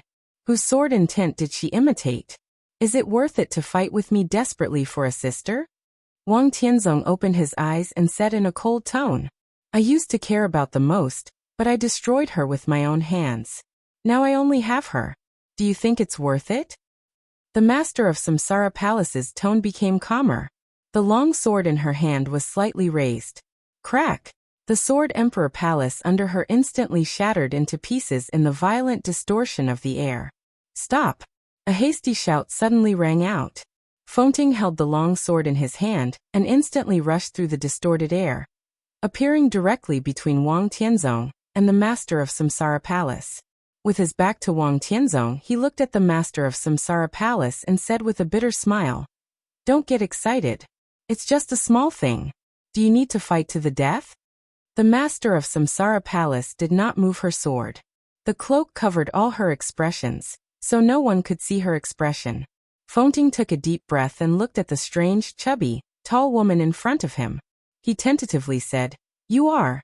The master of Samsara Palace finally looked at him and said blandly, "Get out of the way. I'm talking to you." Fengting said helplessly, "I'm a great expert anyway. I suddenly appeared here. I asked who you are. Don't you ask who I am? Lin Fengting.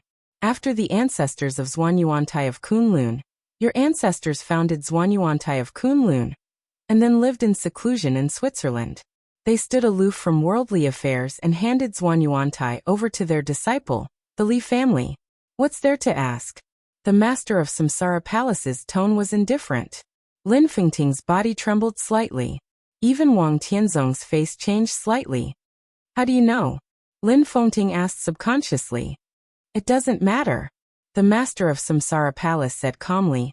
I want a copy of the Immortal series. Give it to me or fight. She looked over Lin Fengting at Wang Tianzong, and her fighting desire grew stronger. You're from the Li family, Wang Tianzong said softly. His tone was not a question but a statement. The simple sentence made the sword intent of the master of Samsara Palace suddenly stagnate, and her tone became a little confused. I don't know. Wang Tianzong took a deep look at her, and slowly landed on the ground thinking. What happened in the past? He opened his mouth, but before he finished he was interrupted by the master of Samsara Palace. I'm not interested in what happened in the past. I want a copy of the Immortal series. As for what happened in the past, we don't owe each other anything from now on, and our grievances are written off. Can you represent the Li family? Wang Tianzong's eyes flashed. The master of Samsara Palace was silent for a while and said blandly, Li Tianlan is the descendant of the Li family. I can't, but he can. Tianzong.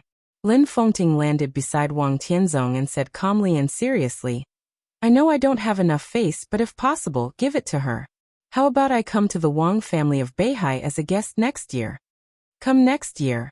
Wang Tianzong took a deep look at him. What he said was obscure. What he said was ambiguous, but he knew what it meant. The grudge in the heart of this old friend of many years seemed to vanish with this Immortal series. I can give you the Immortal series.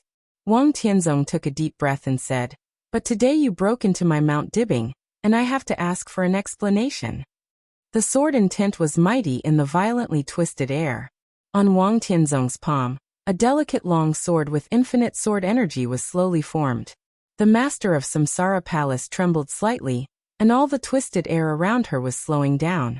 The long sword in her hand suddenly disappeared, and her body fell to the ground again. I'm willing to take a sword strike from your majesty to express my apology. The master of Samsara apartment said blandly. Wang Tianzong suddenly waved his hand. The delicate long sword instantly shot toward the master of Samsara Palace. The long sword was delicate and slender, but when the blade rushed out, the whole world seemed to gather at one point and crazily pressed toward the master of Samsara Palace. The king of the world. The power of heaven fell in panic, and there was no way to resist. The unique skill of the Wang family of Beihai. Sword of Emperor Path. In front of the master of Samsara Palace, layers of air twisted madly. It became blurred. The sword of Emperor Path pierced the air with irresistible force, moving forward with indomitable will. The master of Samsara Palace put her palms together. In the twisted air, she took a step forward and clamped the blade of the sword. Boom. With the master of Samsara Palace as the center, a strong air wave suddenly appeared in all directions. The turf, trees, rockery, and palaces nearby were all lifted up, turned into powder and scattered. Puff. The master of Samsara Palace retreated nearly 10 meters, and a mouthful of blood spurted out of her mouth. But Wang Tianzong's figure had disappeared. Lin Fengting smiled bitterly and explained, he went to get the medicine.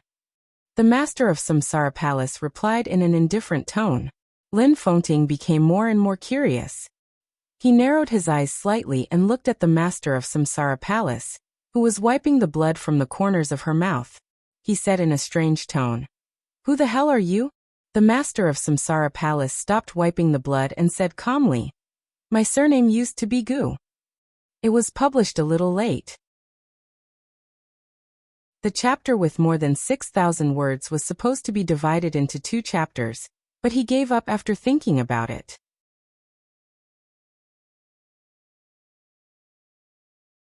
Chapter 92. Wang Yuetong lived in Yonghua Villa. One day had passed since the start of the Sky Academy. Li Tianlan didn't return to the academy, and the little princess of the Wang family of Beihai didn't even mention him. It was said that Wang Tianzong had left Huating. No one knew whether he left in a hurry without informing Zhuang Huayang, or because the old headmaster neglected something. In short, the search task issued by the Sky Academy was still in progress. Although the Sky Academy had officially opened, countless people were still searching for the attractive 200 credits of the search task. Sometimes, when Li Tianlan looked at Wang Yuetong who was wandering in front of him, he even felt that he was looking at credits. Li Beitian, Ning Qiancheng, and Yu Qingyan all called and asked why Li Tianlan hadn't returned to the school. Li Tianlan could only say that he was temporarily occupied, especially to Yu Qingyan. He couldn't tell the truth. The old man Yu Donglai had regarded him as the only hope. If he knew his current state, God knew how much he would suffer. Sitting in the living room, Li Tianlan thought of the old man and hesitated. He knew that the most important thing to do now was to meet Yu Donglai, but he didn't know how to explain his current state to him. At present, his vitality had completely stabilized. With the supplement of the immortality potion, he could live for at least 3 to 5 years. At the same time, his realm was also stabilized. One step was chi controlling, and the other was thunder shocking. Now he was unprecedentedly powerful in terms of combat capability, but the price he paid was that he had no hope of entering the invincible realm for the rest of his life. It was even impossible for him to enter the thunder-shocking realm completely. In such a situation, it was impossible for Li Tianlan to be in a good mood, but he didn't despair either. After all, he was still alive. He had experienced too much despair in the desert of Beijiang that year. Now all this was at best a trivial matter for him. He didn't want to complain, let alone feel disappointed or afraid about the future. Now he just wanted to do something. But this was also the biggest problem, because he couldn't find a suitable entry point at all. At present, he was not even familiar with Huating, let alone the case of treason. The curtain was the most powerful weapon he could use at present, but it could not provide much help for the case of treason. In this case, his best choice was to go to Yu Donglai. In recent years, Yu Donglai had stood aloof from worldly affairs and stayed dormant in Huating. But Li Tianlan was sure that he must have some clues. No matter how small and fragmentary the clues were, it was better than nothing. As long as he had an entry point and gave it to the curtain, Li Tianlan could do a lot more. Outside the window, the rain was getting heavier. Li Tianlan sat silently in the living room and made a pot of tea.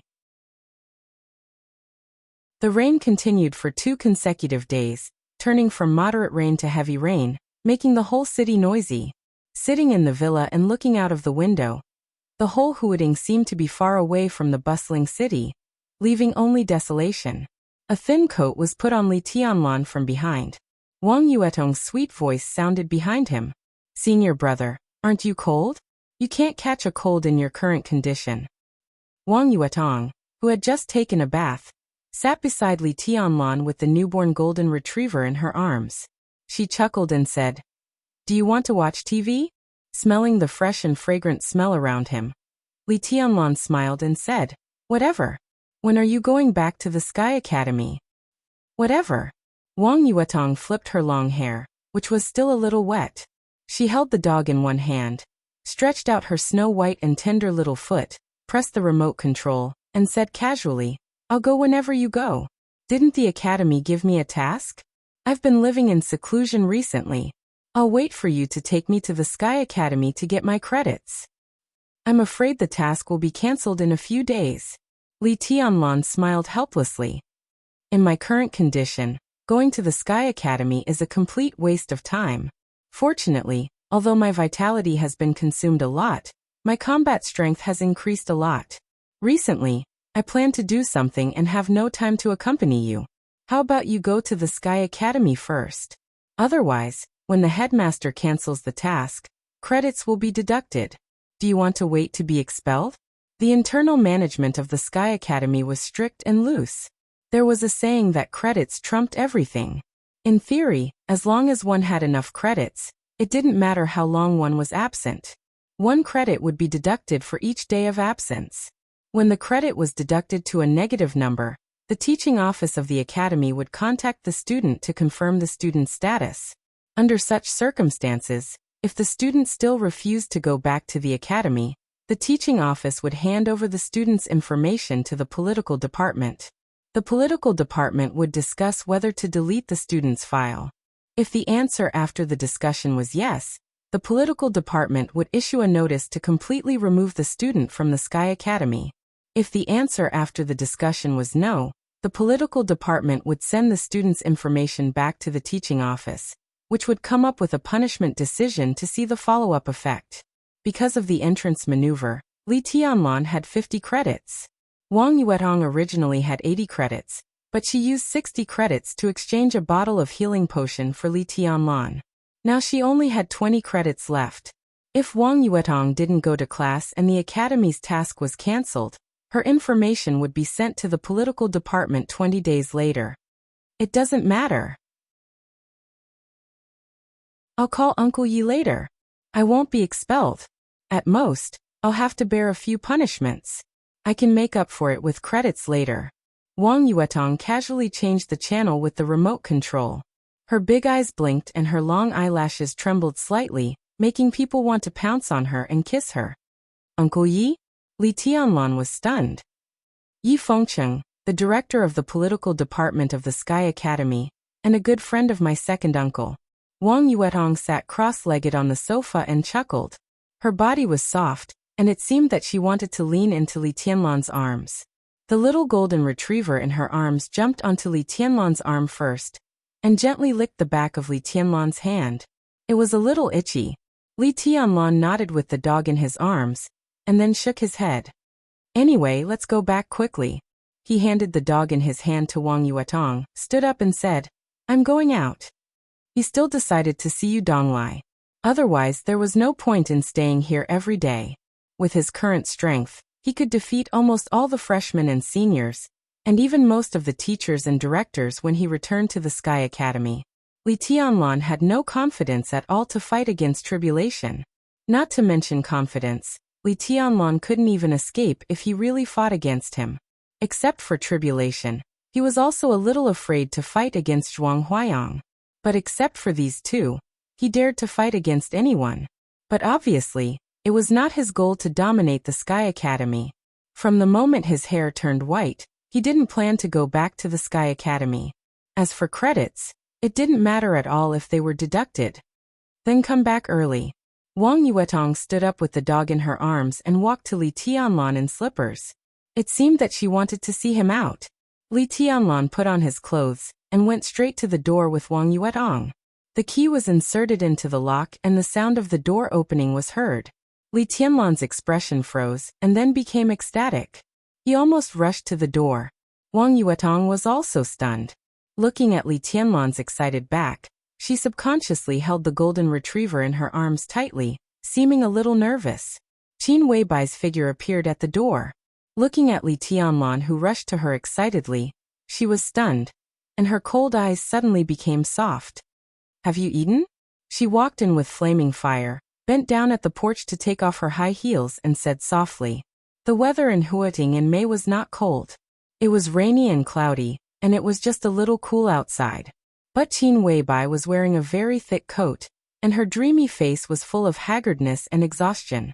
Her face was pale, and even her rosy and beautiful lips were bloodless. Li Tianlan's heart sank. He suddenly took a step forward, looked at Qin Weibai seriously and said, Are you hurt? I was attacked by two people at the peak of the Thundershocking realm in Billy State, but they were blocked by horsewomen. I was slightly injured, but it's okay. I'll be fine after a few days of recuperation. Qin Weibai said with a chuckle.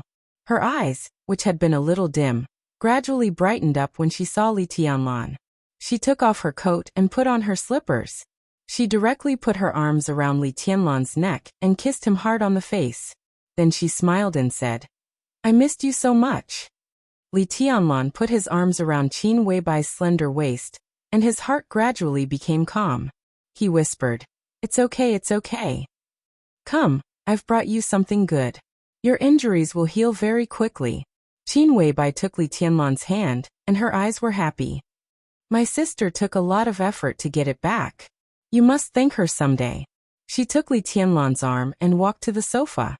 When she passed by Wang Yuetong, she looked steadily forward, as if she did not see her at all. At this moment, Qin Weibai was wearing a gray sweater and black tights. Her ordinary clothes showed her perfect figure completely. She held Li Tianlan's arm casually, and at this moment, she completely became the hostess of the family. Wang Yuetong, whose hair was still a little wet, was wearing pajamas and holding the dog.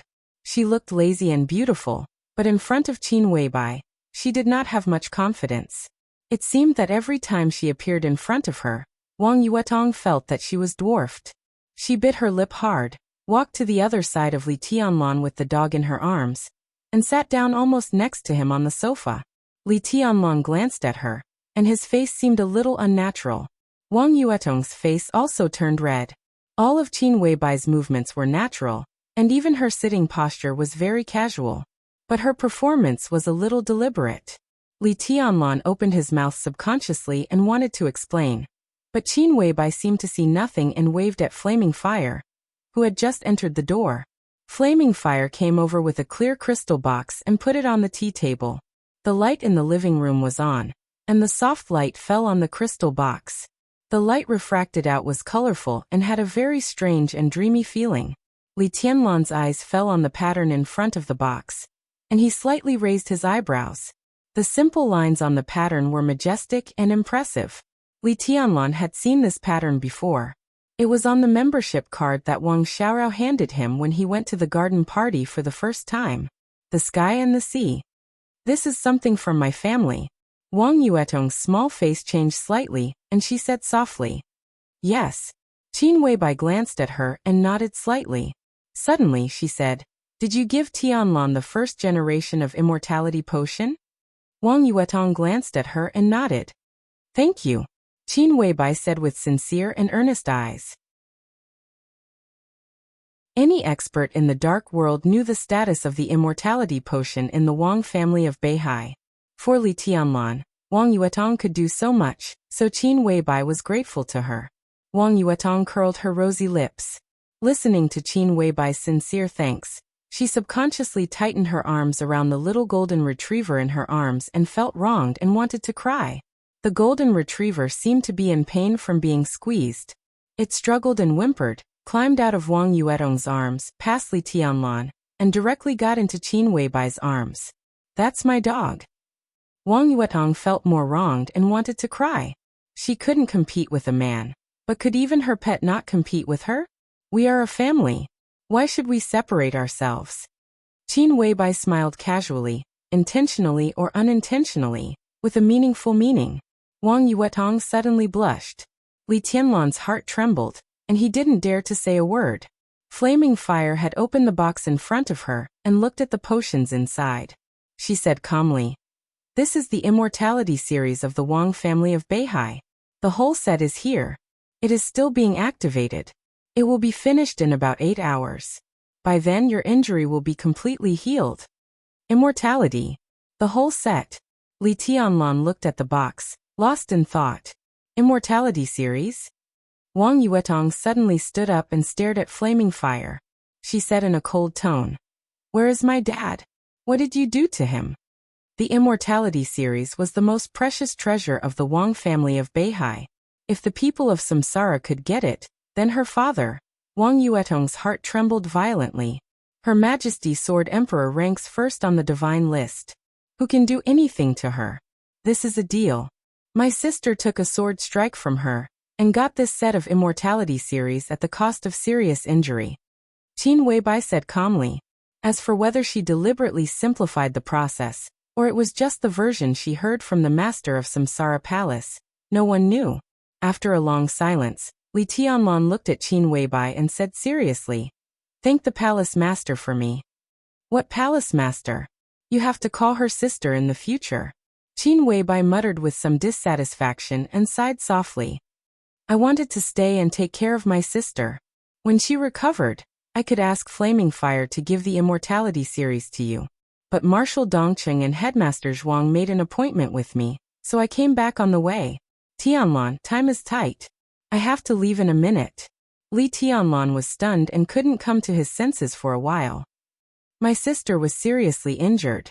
When she fought with Tianqin, she was seriously injured, and then she went to the Wang family of Beihai. Qin Weibai held Li Tianlan's hand and said softly, "When she recovers, I will come back to accompany you as soon as possible." Li Tianlan nodded silently. He said softly, "Why did the marshal and the headmaster make an appointment with you? Not only me, but also you. And Zhong Yongming." Qin Weibai gently raised the corner of her mouth. Her smile was playful and beautiful. Zhong Yongming. Li Tianlan narrowed his eyes slightly and remembered the information sent back by the Curtain organization yesterday. Yesterday afternoon, the organization department of Zhongzhou State and the army headquarters of Zhongzhou State simultaneously announced several heavyweight personnel transfers. Lu Xiuqing, the deputy mayor of Huading, served as a member of the Standing Committee of Huading and the director of the Ministry of Politics and Law. He Ping, the former director of the Ministry of Politics and Law, was under investigation for major violations of discipline.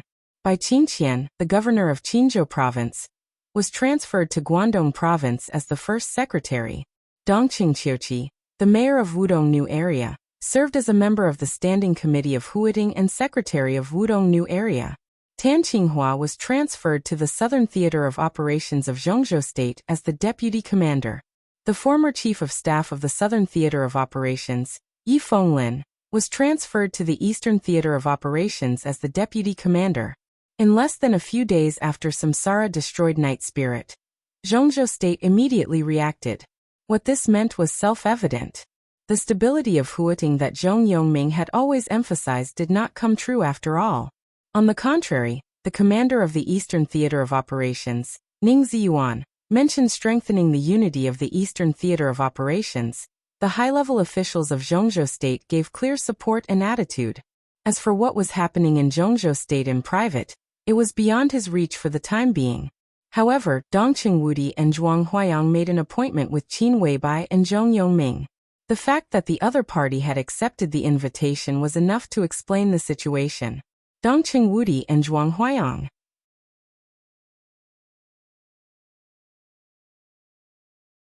Chapter 93. Dongqing Wudi and Zhuang Huayang came quickly. Before they finished a cup of tea, their figures had passed through the heavy rain outside and knocked on the door of the villa. "Boss Qin, congratulations." Looking at Qin Weibai, who opened the door for them, Dongqing Wudi said with a smile. His tone was gentle and casual, and there seemed to be some intimacy. The Samsara Palace destroyed the Night Spirit organization in one fell swoop, and the murderous weapon Blue Sky Underworld changed hands. This could be said to be the biggest thing that happened in the Dark World in recent years. In just a few days, there were constant disturbances. At present, the rise of the Samsara Palace as a new superpower in the Dark World was already unstoppable. Not only Zhongzhou State, but in the past few days, many countries around the world held high-level meetings, trying to get in touch with the Samsara Palace and test their attitude. Zhongzhou State was now in a favorable position. At the plenary meeting of the decision-making committee, the high-level officials of Zhongzhou State made prompt decisions. They took He Ping, transferred Tan Qinghua, and promoted Dongqing Qiuqi, which could be said to be the goodwill released by Zhongzhou State. As one of the members of the decision-making committee of Zhongzhou State, Dongqing Wudi personally attended the meeting in Yuzhou. At the meeting, a member of the academics even proposed to invite the Samsara Palace to develop in Zhongzhou State, but it was strongly opposed by the Southeast Group, the Special Warfare Group, and the Prince Group. In the end, the matter was left unsettled.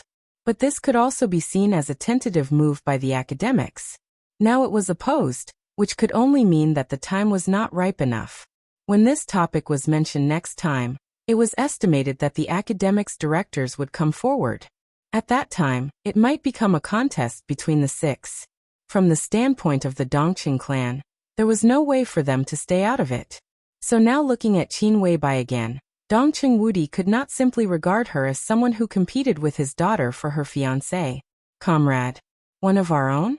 Alliance? This strange feeling was mixed together, and the sense of distance between them seemed to be blurred a lot. Same. Qin Weibai gently raised the corners of her mouth. Her smile was beautiful, calm and generous. She glanced at Dongqing Wudi and said seriously, "General, thank you." When the master of Samsara Palace and the 12 supermasters went straight to Mount Dibbing, Dongqing Wudi happened to appear in the Black Dragon Army of the Border Control Corps. The Black Dragon Army was one of the 5 armies under the Border Control Corps, with a total of 100,000 elites. It was responsible for the defense of the northeast border of Zhongzhou State. If 30,000 elites traveled by sea and land, it would take them less than 2 hours to enter Beihai Province. What this meant was self-evident. Dongqing Wudi took a deep look at Qin Weibai, smiled, and asked Zhuang Huayang to enter the villa together. Boss Qin, the body of the attacker is still in the Sky Academy. I brought some photos here. Have a look. If you don't recognize him, I'll ask someone to throw the body into the Yangtze River. Zhuang Huayang walked in and handed Qin Weibai an envelope. He smiled at Li Tianlan and Wang Yuetong, who were in pajamas, and said with a strange look in his eyes, "You look good. When will you go back to the Sky Academy?" "I'll go back today." Li Tianlan smiled. He had intended to do something, but now the whole set of immortality potion had appeared. If his injury was completely healed, the vitality in his body would completely suppress his current strength and turn it into potential. His realm would also be stabilized in the Qi-controlling realm. Without the incredible combat capability, the door of the invincible realm would open to him. In this way, re-entering the Sky Academy became his top priority. Li Tianlan's eyes were calm. The gains and losses didn't seem to affect his state of mind at all. Zhuang Huayang patted Li Tianlan on the shoulder with a gratified look in his eyes. Beside him, Dongqing Wudi's eyes were obviously not quite right. He looked at Li Tianlan and then at Wang Yuetong, who was in pajamas, and said in a gloomy tone, "Tianlan, you good boy, when we were in Zhongyuan province, you swore that you would not marry Rushi. I thought you were a gentleman. But in just a few days, Wang Yuetong can live in Yonghua Villa in front of Qin Weibai. In this case, why don't you marry my daughter?" Qin Weibai thought. Rushi is a girl as pure as ice and clean as jade. She is no worse than the little princess in front of me. If you refuse, do you really think I dare not force you to marry Rushi? Dongqing Wudi was almost bursting with anger. His face became more and more gloomy, and it seemed that he was really angry. Flaming fire. Qin Weibai, who stood aside and opened the envelope, suddenly spoke. She looked at the photo of the black-robed corpse in the envelope, and her tone was a little cold. She handed the photo in her hand to Horsewoman and sneered. "I was wondering who was planning to fish in troubled waters in Zhongzhou State. It turned out to be him. Tell Horsewoman to go to the Sky Academy later, bring out this man's body, and throw it to Hanyu Palace." Flaming Fire took the photo silently and glanced at Qin Weibai. "Don't you need to say anything?" "No." Qin Weibai said indifferently. "I'm waiting for him to give me an explanation."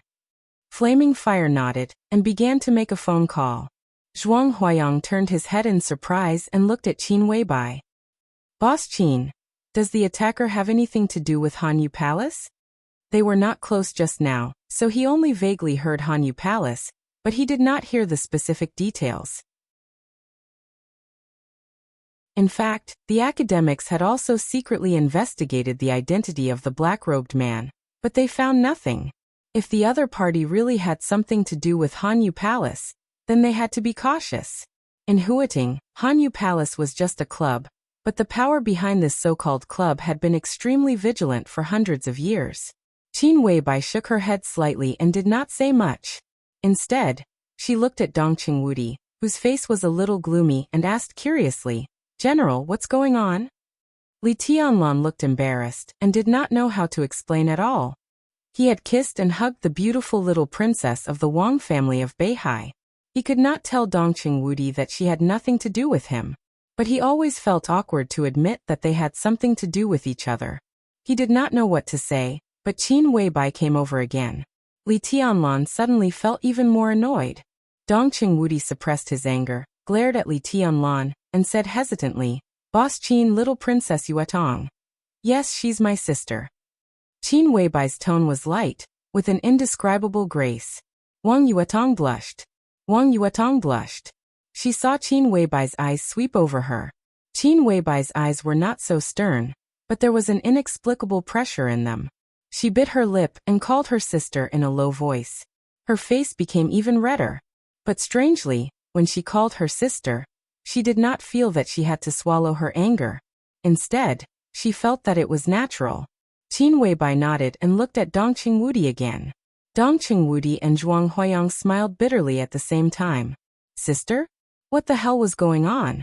The master of Samsara Palace and the 12 super masters of Samsara went straight to Mount Dibbing.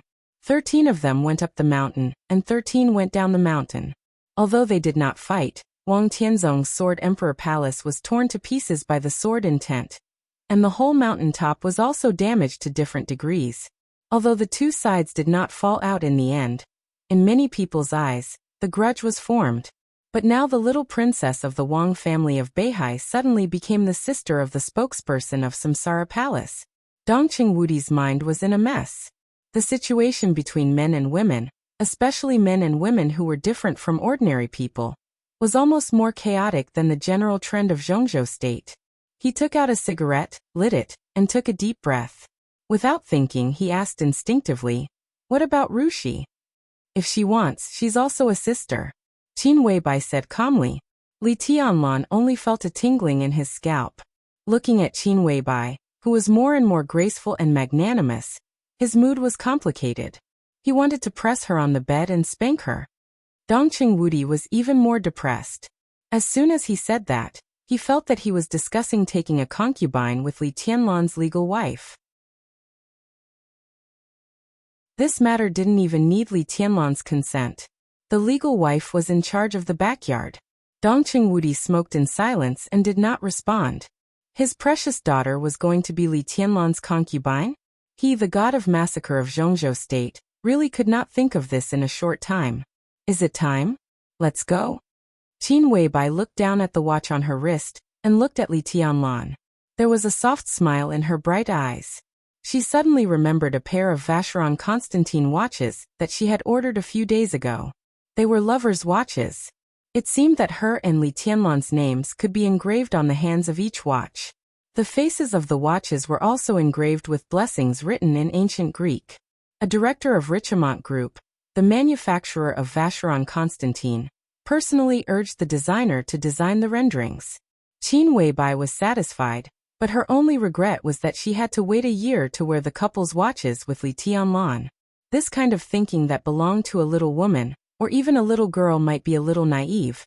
But Qin Weibai had become more and more unable to restrain her feelings. Especially when she woke up in the dead of night and felt Li Tianlan holding her tightly in his arms. Qin Weibai always felt that this was her destiny. Her life belonged to him. She even wanted to announce to the whole world that he was her man, and would always be her man from now on. Qin Weibai looked at Li Tianlan quietly. Her eyes were bright and tender, with a kind of deep affection that could shake people's souls. Her persistence seemed eternal. Li Tianlan walked up to her and held her cold hand. He nodded and said, "Let's go." The place that Dongqing Wudi and Zhuang Huayang had agreed with Zhong Yongming was Tongha Hospital. The hospital was not large, about 50 acres in area. The internal planning was reasonable, with rockery and flower beds in picturesque disorder. A small river about 6 or 7 meters wide flowed around the hospital. The water was clear and running. Stepping on the white stone bridge, listening to the sound of the water and looking at the flowers in front of them, everything around them seemed to become deep and quiet, making people feel relaxed and happy. This hospital looked inconspicuous from the outside, but could be said to be a different world inside. It could be said to be the best private hospital in Huiting, even in the south. The medical level and advanced equipment were second to none. The interior was even more heavily guarded. With the 9-story main building in the courtyard as the center, everything in the hospital could be said to be mysterious, and the security and ornamental value could not be better. The hospital was not listed, and it was not open to the public on weekdays. Instead, it implemented a system similar to membership. On weekdays, most of the senior people in Huiting were recuperating here, or some people with sensitive identities came here to temporarily avoid the disturbances of the outside world. Therefore, most of the time, there was a cold and quiet atmosphere of leisure here. The boss of Tongha Hospital was the Han family.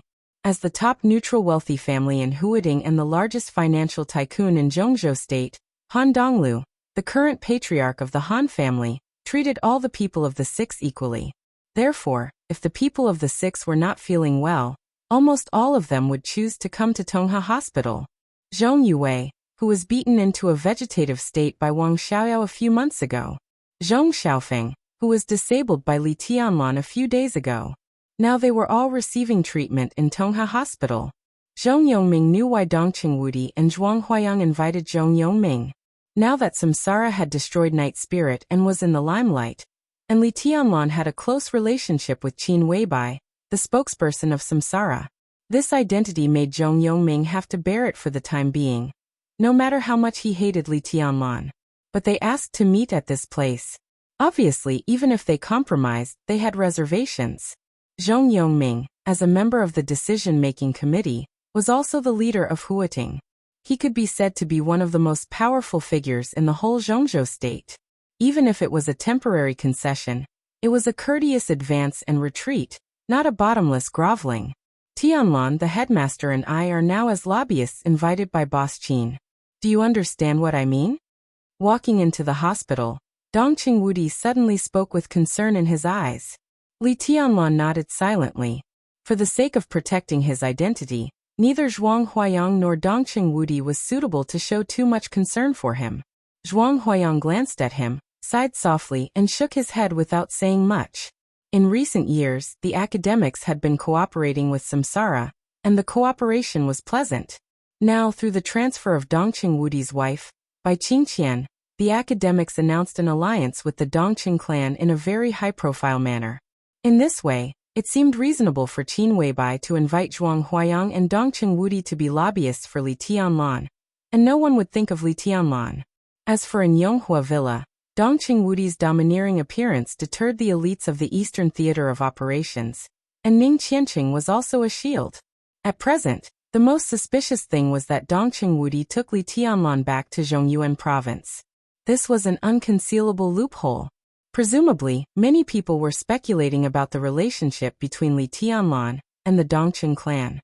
However, the Li family and the Dongqing clan didn't seem to have much interaction on the surface. This alone wouldn't expose Li Tianlan's identity. Moreover, Dongqing Wudi only took him back to Zhongyuan province once because Li Tianlan possessed the wind and thunder veins. This matter could barely be explained as the Dongqing clan's solicitation, or the cooperation between the Dongqing clan and the Samsara palace. This series of things could barely remove Li Tianlan from the picture. Although the details couldn't stand scrutiny, the best thing was that outsiders didn't know the details at all except those involved. As long as they couldn't find out Li Tianlan's identity, they could only come to countless inexplicable conclusions no matter how much they guessed. Moreover, the storm in the dark world was about to rise, and the undercurrents were also surging inside Zhongzhou State. The alliance between the Dongqing clan and the academics had been confirmed. At this time, no one would pay too much attention to Li Tianlan. Li Tianlan laughed at himself. Qin Weibai didn't know martial arts, but her current status was quite popular. In everyone's eyes, he should be a gigolo who depended on Qin Weibai now, right? We must keep a low profile later. It's not that Marshall and I can't be tough, but once we do so, it will arouse Zhong Yongming's suspicion. So we will put ourselves in the right position. If we can reach an agreement today, Zhong Xiaofeng's matter will be in the past, and at least you will be given enough time to grow up. Zhuang Huayang said solemnly. Lowering his posture and reconciling with Zhong Yongming was the best way at present. The grievances between Li Tianlan and the Zhong family could be handled from the official point of view. But the Zhong family was also a top wealthy and powerful family in Huading. Their revenge in private would only be more cruel. Now Qin Weibai had invited two heavyweight lobbyists. As long as Zhong Yongming could nod in front of Zhuang Huayang and Dongqing Wudi today, it would be impossible for him to change his mind in a short time. Nowadays, the storm in the dark world, the undercurrent in Huading, and the sensitive situation of the midterm change in Zhongzhou State were mixed together. It could be said that a slight change in one part would affect the whole situation. If Zhong Yongming changed his mind in private, it would be tantamount to becoming enemies with Dongqing Wudi and Zhuang Huayang. This consequence must be carefully considered for him, who had more ambitions. In other words, if Zhong Yongming was willing to nod today, even if he changed his mind in the future, it would be after the change in 2 years. At that time, everything would almost be settled, and he would have fewer scruples when he took action. And with 2 years to grow up, Li Tianlan would not be afraid of some private tricks of the Zhong family. This was the best situation that everyone could fight for Li Tianlan at present. It had become their consensus to wait for Li Tianlan to grow up quietly. Yes. Li Tianlan nodded and said with a smile, I know that a little impatience will spoil great plans. Zhuang Huayang glanced at Qin Weibai intentionally or unintentionally and smiled slightly bitterly. He believed that Li Tianlan could bear it. A guy who carried the glory of the god of war family for hundreds of years. A guy who carried all the grievances of the whole family, and even Zhuanyuan Tai of Kunlun. A guy who grew up in the harsh environment of the border, and had not been crushed by the pressure. Such a person, if necessary, could bear any humiliation calmly. But Li Tianlan could bear it, but could Qin Weibai beside him? Not to mention Qin Weibai, could Wang Yuetong, the little princess of the Wang family of Beihai, who had followed them here, bear it? Zhuang Huayang and Dongqing Wudi looked at each other, both worried. Zhong Yongming was forced to compromise. It was certain that he would make things difficult for Li Tianlan. But no one could tell whether Qin Weibai and Wang Yuetong would lose their temper or not.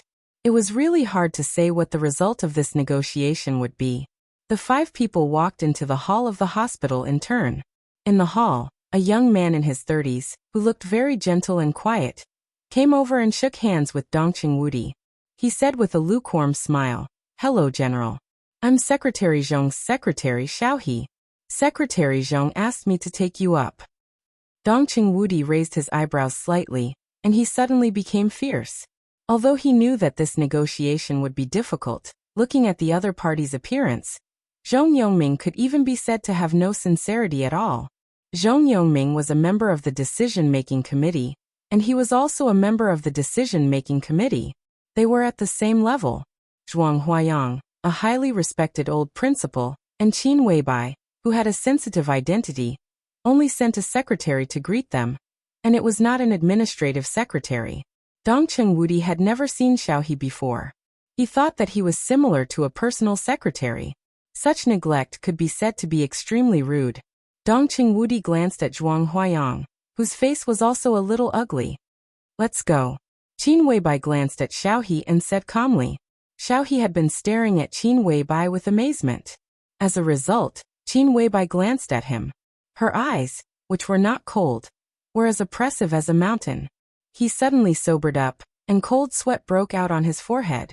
A woman who could negotiate with his master, Secretary Zhong, was not someone he could touch, no matter how young she was.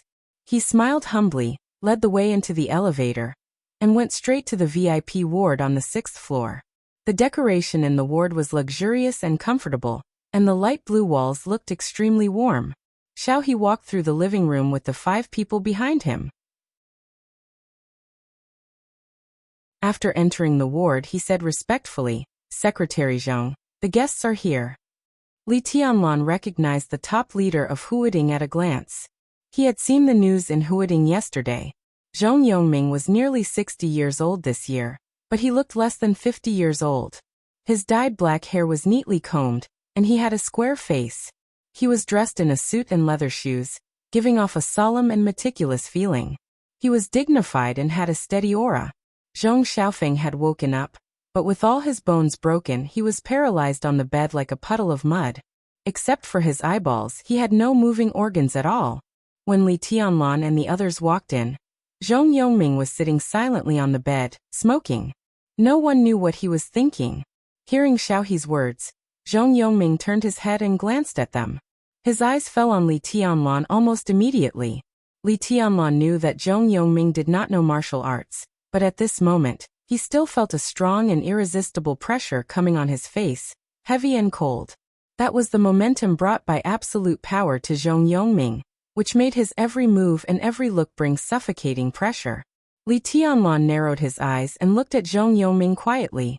Through his eyes, Li Tianlan could clearly feel the coldness and rage in his eyes, which were undisguised killing intent and resentment. Li Tianlan's expression was calm, and even his voice revealed a kind of unchanging gentleness. He nodded and took the initiative to greet them. "Hello, Secretary Zhong. General Headmaster. And Boss Qin, come and sit here." On the sofa in the ward, a tall middle-aged man in a military uniform stood up and said with a smile. Dongqing Wudi glanced at him and said nothing. Zhuang Huayang laughed and said, "Oh, it's Changjiang. Why are you here?" Lieutenant General Gu Changjiang, Director of Huading Special Operations Bureau. His appearance here today was enough to show that Zhong Yongming also had some concerns about his own safety, so he asked him to be a bodyguard. Kunlun City was now extremely welcome for any help from the Prince Group. If today's negotiation broke down, perhaps Gu Changjiang would be most happy to see it. Zhuang Huayang thought silently and thoughtfully. It's just a coincidence. Gu Changjiang smiled, and his performance was impeccable. Dongqing Wudi was not so patient. Feeling Zhong Yongming's cold eyes, he said flatly, "Comrade Yongming, this is Tianlan. Can we go out and have a talk?" "I'm not good at all." Zhong Yongming finally spoke, but he ignored Dongqing Wudi. He just looked at Li Tianlan and said in a cold tone, "I don't need your greetings. You disabled my son. In any case, you at least owe my son an apology." He stood up, walked up to Li Tianlan, and said word by word, "A most sincere apology, right?" "You're right," Li Tianlan said in a calm tone, and his face did not change. Zhong Yongming narrowed his eyes and looked seriously at the young man, who could capture Qin Weibai's heart. After a long time, he gently twitched the corner of his mouth and said flatly, "We can talk about other things later." He pointed to the direction of the bed and ordered, "Now you go to kneel to my son and say you're sorry 10 times, and I can consider letting you go for the time being." Kneel down and say you're sorry 10 times, and I can let you go for the time being. Except for Li Tianlan, everyone's face changed at the same time. No one expected that as soon as they met, Zhong Yue directly made a request that they could not accept. "Secretary Zhong." Zhuang Huayang frowned.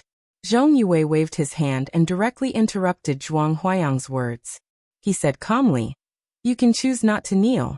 Marshal Dongqing and Headmaster Zhuang are here, and Boss Qin is also here. I can't do anything to you. If you don't kneel, then go back and wait. I can compromise, but it depends on whether you are willing to kneel." This was Zhong Yongming's attitude, firm and unchangeable. Perhaps Li Tianlan not kneeling was the result he most wanted to see. Sitting on the other side, Gu Changjiang looked at Li Tianlan, and then looked at Zhong Yongming. His eyes were playful, but he did not speak. Zhong Yongming was extremely angry, but Gu Changjiang was still rational. Now 4 of the 5 people who came here were scheduled, but one of them was the little princess of the Wang family of Beihai, which was interesting. The situation was unclear, so Gu Changjiang could not speak. "Secretary Zhong, your request makes me see no sincerity in negotiation." Qin Weibai held Li Tianlan's hand and said in a cold tone, "Boss Qin, do you mean that my son's life is not worth your man's kneel? But he is still alive. But what's the difference between him and being dead?" Zhong Yongming and Qin Weibai confronted each other tit for tat, and the momentum suddenly became oppressive. "All right." Li Tianlan suddenly opened his mouth and loosened his hand. His smile was gentle and calm. Looking at Zhong Yongming's increasingly cold eyes, he smiled and said, "Secretary Zhong, you are right. It's worth it." "Then kneel," Zhong Yongming said in a cold tone. Li Tianlan took a step forward. "Tianlan, senior brother." Qin Weibai and Wang Yuetong spoke at the same time. Li Tianlan turned around and glanced at them. He smiled and narrowed his eyes. "It's really worth it, isn't it?" He turned around and walked directly to the bed. On the bed, Zhong Xiaofeng's eyes turned. He seemed to hear the conversation in the ward, and his breathing became rapid. Li Tianlan's eyes were calm. Whether Zhong Yongming's request was excessive or not, from different standpoints, there would be different interpretations. He knew very well that even if he did not kneel today, Dongqing Wudi and Zhuang Huayang would be willing to block some follow-up things for him. But there were some things that he could not afford to owe. the Li family could not afford to owe, and he did not want Qin Weibai to owe him. Since he could bear some things by himself, he must bear them by himself. Even if it crushed his spine, even if it crushed his knees. At least if it was just some humiliation, he could bear it, and he could kneel. Qin Weibai looked at Li Tianlan's back silently, bit her lip hard, and suddenly took a step forward. Dongqing Wudi directly stood in front of Qin Weibai. "Get out of my way." Qin Weibai's expression was cold. "Calm down." Dongqing Wudi's eyes were complicated. "You are Tianlan's woman, so you should respect his decision. Sometimes it takes more courage to kneel than to stand up straight. Like now." Bang. A dull voice sounded. Before Qin Weibai could speak, Li Tianlan's knees had directly knelt on the ground in front of the bed. As he said, he knelt in exchange for Zhong Xiaofeng's life. It was worth it. But the premise was that it was a whole life. Li Tianlan knelt in front of Zhong Xiaofeng with a calm face, and even a hint of a smile in his tone. It was very light and soft, but in Zhong Yongming's ears, it was cold and even made his scalp tingle.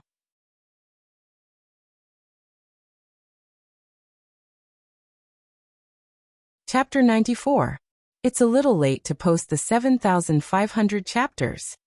I wish you a speedy recovery. During the days when Zhong Xiaofeng was hospitalized, Zhong Yongming had heard too many such words on the phone or in this ward. The son of the top leader of Huiting was disabled. Too many people couldn't wait to express their concern. Which of those people who struggled in the system was not a real actor? His words were really sincere and warmed people's hearts. No matter on the surface or inside, there was no fault to be found. But when Li Tianlan knelt in front of the hospital bed and said this again, Zhong Yongming didn't feel hypocritical. Between the lines, what he heard from Li Tianlan's mouth was genuine sincerity and apology. How shrewd did he have to be able to do this? For a moment, the hair on Zhong Yongming's body stood on end. Looking at Li Tianlan kneeling in front of the hospital bed and seriously saying sorry and wishing him a speedy recovery, Zhong Yongming's heart became colder and colder, and the killing intent in his eyes became more and more naked and undisguised. From those sincere apologies, Zhong Yongming didn't hear any shame, anger or unwillingness. Li Tianlan was kneeling on the ground and looking up at Zhong Xiaofeng on the hospital bed, but at this moment, Zhong Yongming felt that he was still standing straight and looking down at them. This feeling was subtle and obvious, but it was real. At least, Li Tianlan's kneeling did not bring Zhong Yongming pleasure, but strong uneasiness and fear. This young man's mind was too secretive, and he was also too patient. It was the first time Zhong Yongming had seen a person who could kneel under pressure and still be so calm. Not to mention anything else. Just his unfathomable shrewdness alone would be enough to cause him big trouble in the future if he succeeded. "Child Zhong, I'm sorry. I wish you a speedy recovery." Over and over again, Li Tianlan said it 10 times seriously. Then he turned his head, looked at Zhong Yongming, and said with a smile, "Secretary Zhong, can I get up now?" Zhong Yongming became more and more agitated. In any case, this young man must not be kept alive. Letting him go today was almost like letting a tiger go back to the mountain. Given a little time, who knew how far he would grow? Should he kill him at the risk of becoming enemies with Zhuang Huayang and Dongqing Wudi? Dongqing clan. Academics. Judging from the trend in the next 2 years, it was almost impossible for the Prince group to live in harmony with them. However, the game between groups and personal grievances were completely different. Thinking of Dongqing Wudi and Zhuang Huayang, Zhong Yongming hesitated, but on the surface he remained indifferent and dignified. "Keep kneeling." Dongqing Wudi obviously frowned. Before he could say anything, Qin Weibai, who was staring at Zhong Yongming, suddenly broke out. Her voice was still cold and pleasant, but it became a little sharp. "Zhong Yongming, don't be so shameless.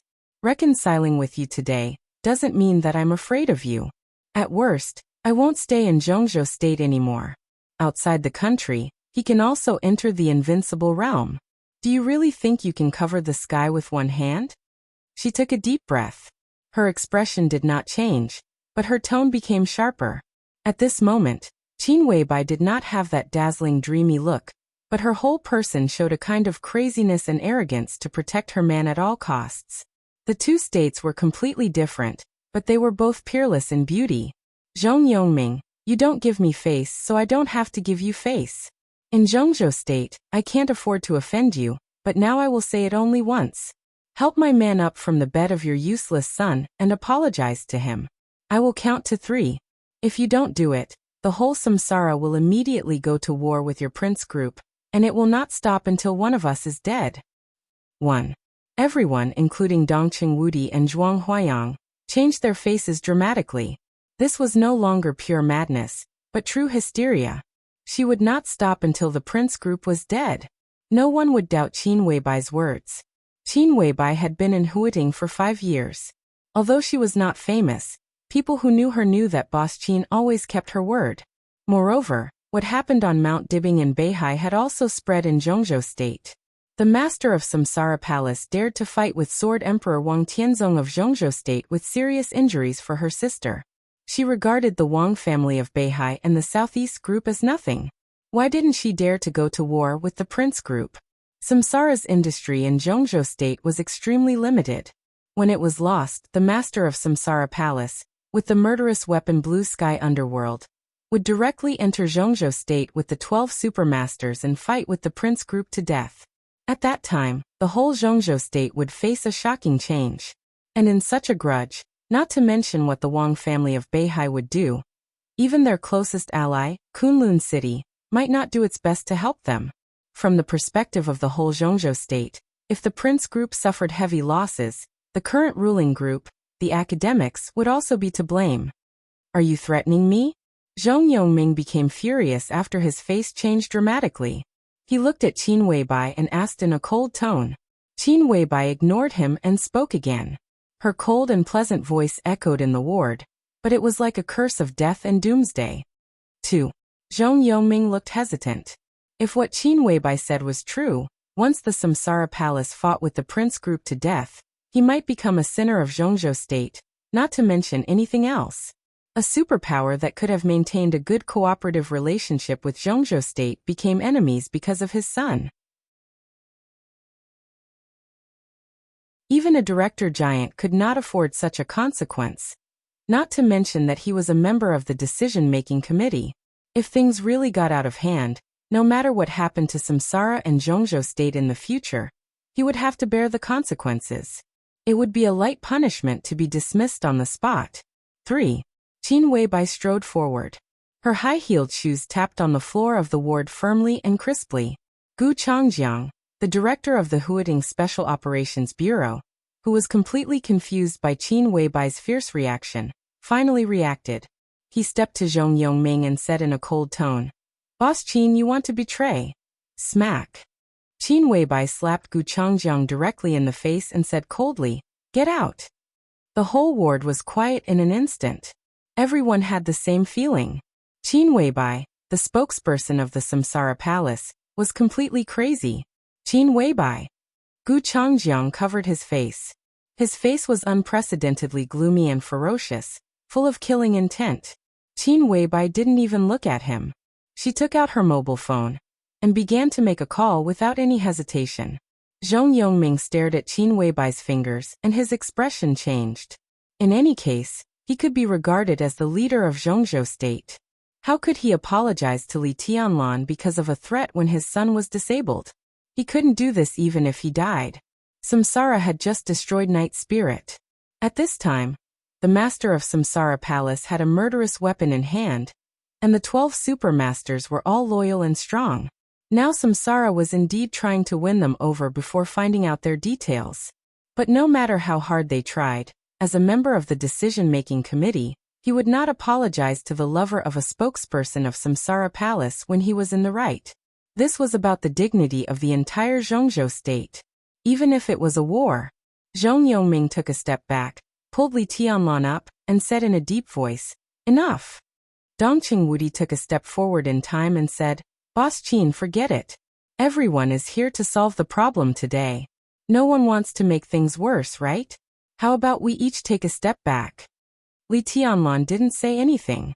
He just came to Qin Weibai, reached out to take the mobile phone in her hand, touched her hair, and shook his head slightly.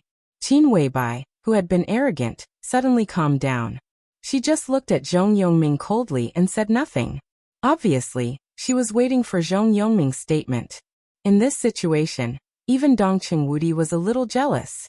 Li Tianlan had obviously become Qin Weibai's reverse scale. If he touched it, she would be furious. Such a peerless beauty protected him at all costs. How could this boy deserve it? How could he deserve it?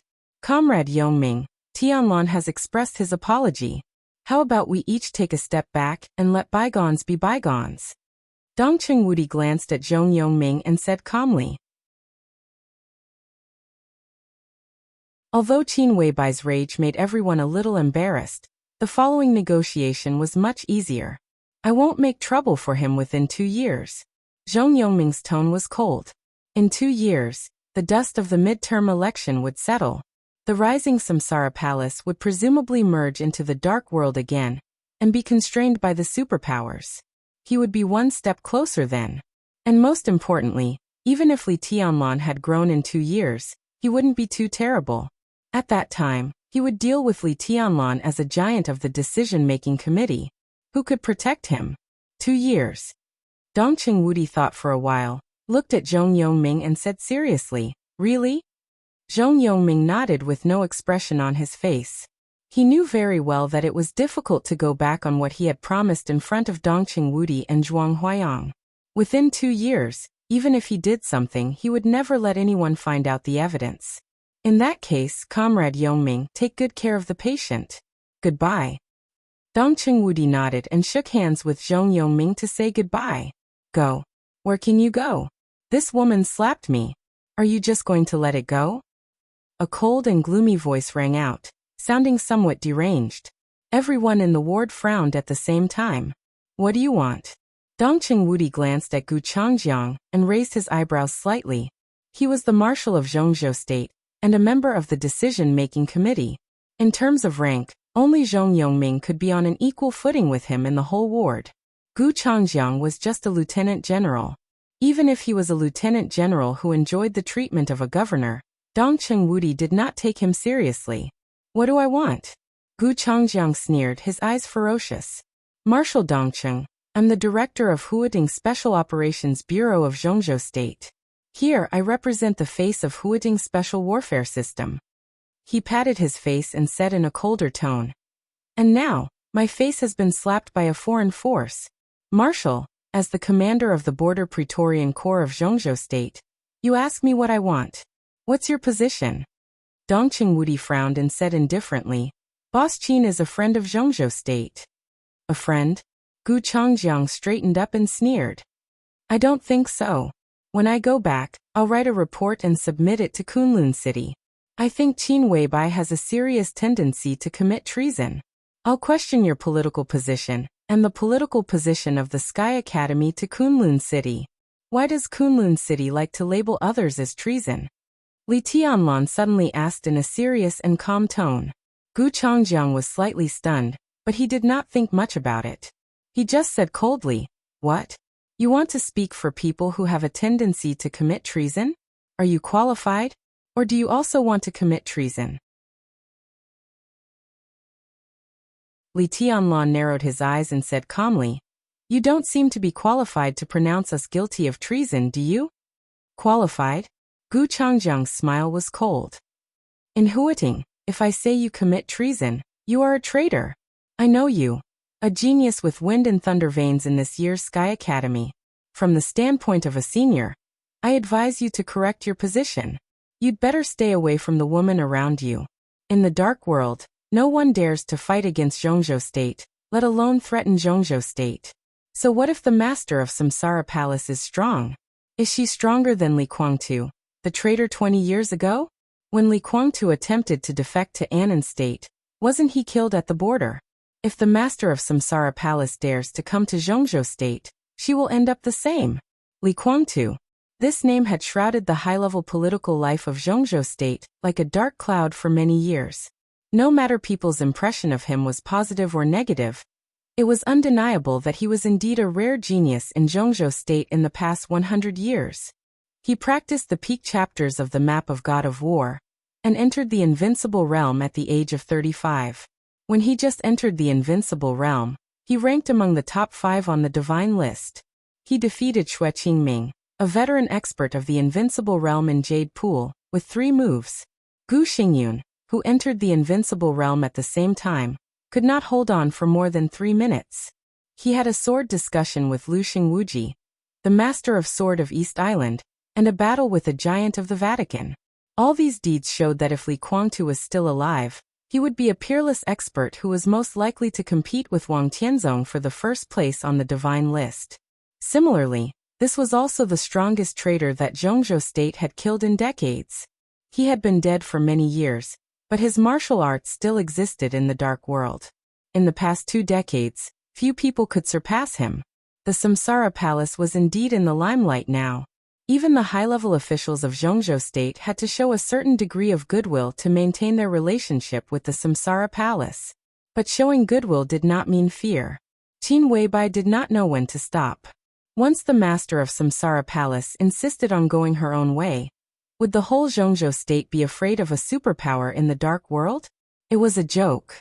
Once Qin Weibai's attitude was spread today, presumably many high-level officials of Zhongzhou state would slightly change their views on the Samsara Palace. At the very least, some powerful figures would knock Qin Weibai down while showing goodwill. Gu Changjiang's eyes flickered. Although Zhongzhou state was now trying to win over the Samsara Palace, Kunlun City quite disliked this organization that was getting closer to Zhongzhou state. In recent years, the Academy and the Samsara Palace had more and more cooperation, while Kunlun City and the Prince Group had a tendency to drift apart. Under such circumstances, the cooperation between the Academy and the Samsara Palace would only harm the interests and actual power of Kunlun City more and more. If possible, it would be better to destroy the Samsara Palace when it just became powerful. Gu Changjiang's mind was full of cruel calculations, but he did not notice that as he spoke, Li Tianlan's eyes had suddenly narrowed. No matter what, you can't kill Li Kuangtu. What do you have to show off? Li Tianlan said calmly. Humph, in that battle, although I didn't kill Li Kuangtu, among the thunder-shocking scripture experts who besieged him, I was the first to hurt him. As soon as I saw him, I pierced his back. Gu Changjiang was thinking about how to use today's event to change the high-level officials of Zhongzhou state's view on the Samsara Palace. When he was absent-minded, he heard Li Tianlan's words and spoke subconsciously without thinking. When he was halfway through, he realized something was wrong and suddenly looked up. In his sight, almost everyone was looking at him with strange eyes. Li Tianlan's eyes had completely narrowed, and there was a sharp killing intent flashing in his eyes. Even his snow-white hair seemed to be burning, revealing a kind of extremely sharp sword intent. Gu Changjiang was shocked, but he calmed down instantly and felt a burst of chagrin. For the first time in decades, he was slapped in the face. The strong humiliation almost made him completely lose his mind. When he recalled what he had just said, he wanted to slap himself to death. There were some things that even if he wanted to do, he should never say it.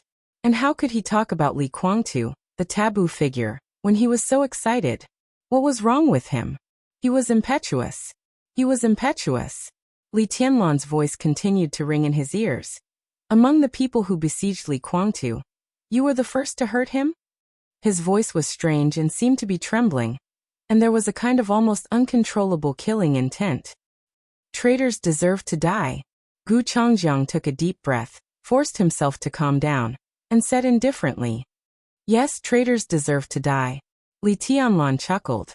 Traitors deserve to die, but who was the real traitor in the matter of that year? At this moment, Li Tianlan's mind was roaring, and the almost uncontrollable killing intent was surging wildly in his heart. Qin Weibai held Li Tianlan's hand tightly. Zhuang Huayang and Dongqing Wudi looked at each other, and there was deep worry in their eyes. Seeing this scene, Gu Changjiang had a flash of inspiration. A guess that he had never thought of directly appeared in his mind, and instantly became extremely clear. Li Tianlan's surname was Li, a genius with wind and thunder veins. Samsara appeared inexplicably many years ago. A leader of the academics had entered the southwest border several times. Dongqing Wudi took over Li Kuangtu's position. Tribulation, the deputy governor of Sai City, suddenly appeared unexpectedly in the Sky Academy 2 days ago. Gu Changjiang's breathing became more and more rapid. He had never thought of this possibility before, but now that it appeared, everything seemed to make sense. Li Tianlan. Was he the successor of the Li family? In his sight, Dong Qingwudi and Zhuang Huayang still looked calm. But this calmness was different in Gu Changjiang's eyes. The academics, the Dongqing clan Sai City, and the foreign Samsara Palace. If Li Tianlan was really the successor of the Li family, how many forces had he connected in such a short time? Gu Changjiang felt cold all over. There was the excitement of discovering a major secret, the panic of discovering the seriousness of the matter, and the joy of discovering the problem in time. He was glad that it was still early, and the key point of these forces, Li Tianlan, was far from growing up. Otherwise, when Li Tianlan entered the invincible realm, or even entered the thunder-shocking scripture, Kunlun City might face unprecedented challenges. Gu Changjiang's heart was beating wildly, but his expression was getting calmer and calmer. In any case, he had to tell the governor about it at once. He had to kill Li Tianlan at all costs. Once Li Tianlan died, the forces connected by him would naturally collapse, and then there would be nothing to worry about. I'll keep what happened today in mind. Gu Changjiang glanced at Qin Weibai coldly and said directly, "Goodbye. Let's go to." Li Tianlan took Qin Weibai's hand and said in a calm tone. They went out almost at the same time. Zhong Yongming, whose face was extremely gloomy, finally got up to see them off out of courtesy. They entered the elevator with their own thoughts, and the atmosphere was stiff. The elevator went straight to the first floor. Li Tianlan walked out of the elevator and suddenly said, "I need to go to the bathroom." Gu Changjiang took a deep look at him. He wanted to test something, but he was afraid of being suspected, so he simply turned around and left the hospital in a hurry. The more he thought about it, the more he felt that Li Tianlan might be the successor of the Li family. As long as he had this guess, the following investigation would not be very difficult. It didn't matter whether he tested or not. He walked out of the hospital and got into his Mercedes-Benz. He immediately took out his mobile phone and dialed Gu Xingyun, the governor of Kunlun City. The phone was turned off. Gu Changjiang frowned slightly and dialed Gu Xingyun's secretary again. The phone was still turned off. The dark world was in turmoil, and the busiest one was naturally the special warfare system of Zhongzhou State. Gu Xingyun spent most of his time in meetings, so it was normal that he could not be contacted. Gu Changjiang was a little hesitant, wondering if he should call Gu Qianchuan to tell him about it. He thought for a long time and finally shook his head gently. He said to the driver in front of him in a deep voice, "Go to the airport. I'm going back to Yuzhou right now." The Mercedes-Benz started slowly and went straight to the airport. At the gate of the hospital, Zhuang Huayang, who was waiting for Li Tianlan to come back, was still holding Zhong Yongming's hand and smilingly asking him to visit the Sky Academy when he had time. Li Tianlan came back quickly. In less than 2 minutes, he walked from the direction of the bathroom to Qin Weibai and whispered, "Let's go." He politely shook hands with Zhong Yongming and said goodbye with an apologetic smile. He looked extremely sincere. They walked out of the hospital under Zhong Yongming's indifferent eyes. At the gate of the hospital, Qin Weibai, who had been holding hands with Li Tianlan, turned around and looked at Li Tianlan. She said reluctantly, "I'm leaving." Li Tianlan nodded silently. He hesitated and whispered, "How long will you be gone?" "About 3 months. Soon," Qin Weibai said softly. 3 months. Qin Weibai went to take care of the master of Samsara Palace. It took 3 months to recuperate with the body of an invincible realm expert, which showed that the master of Samsara Palace was seriously injured. Li Tianlan nodded gently and said nothing. "I'm relieved to have my sister take care of you." Qin Weibai smiled and looked at Wang Yuetang beside Li Tianlan. Her tone was soft. Li Tianlan's scalp went numb. He could not figure out what Qin Weibai meant. He could only watch her get into the car and leave without saying a word. Flaming fire drove through the rain and went further and further away from Li Tianlan. In the rain, everything behind became blurred. The light in the car was dim. Qin Weibai's face looked paler in the dim light. She took out a bottle of mineral water from the car and took a sip. she said calmly. Is horsewoman's business done? Flaming Fire said. She's already on her way to the airport. Qin Weibai said. At the gate of the hospital. Watching Qin Weibai's car leave, Zhuang Huayang finally said with a smile. You two little guys, will you go back to the Sky Academy with me now? He pointed to Wang Yuetong and said meaningfully. These 200 credits are yours now. Li Tianlan was silent for a moment and suddenly said, Headmaster Marshal, who can lend me a car? After Qin Weibai left, there were 2 cars left. Dongqing Wudi's black Land Rover and Zhuang Huayang's black Mercedes-Benz were both parked here. Dongqing Wudi was stunned. He subconsciously threw the car key in his hand to Li Tianlan and asked in confusion, What else do you want? I suddenly remembered that I haven't taken something. I'll go get it. Li Tianlan smiled and handed the key to Wang Yuetong. Let's go now. We'll go back to the Sky Academy after we get it. Wang Yuetong obediently said, Oh, and walked to the Land Rover, purely like a well-behaved little wife. Li Tianlan nodded to Dongqing Wudi and Zhuang Huayang, then turned and walked to the Land Rover. The Land Rover slowly started, pierced the rain, and gradually went away. This guy is really worrisome. Zhuang Huayang watched the Land Rover go farther and farther. He hesitated and said, Follow him. Don't let him make any more trouble. In the passenger seat of the Land Rover, Li Tianlan's white hair was like fire, and he was as quiet as a mountain. Senior brother, where are we going?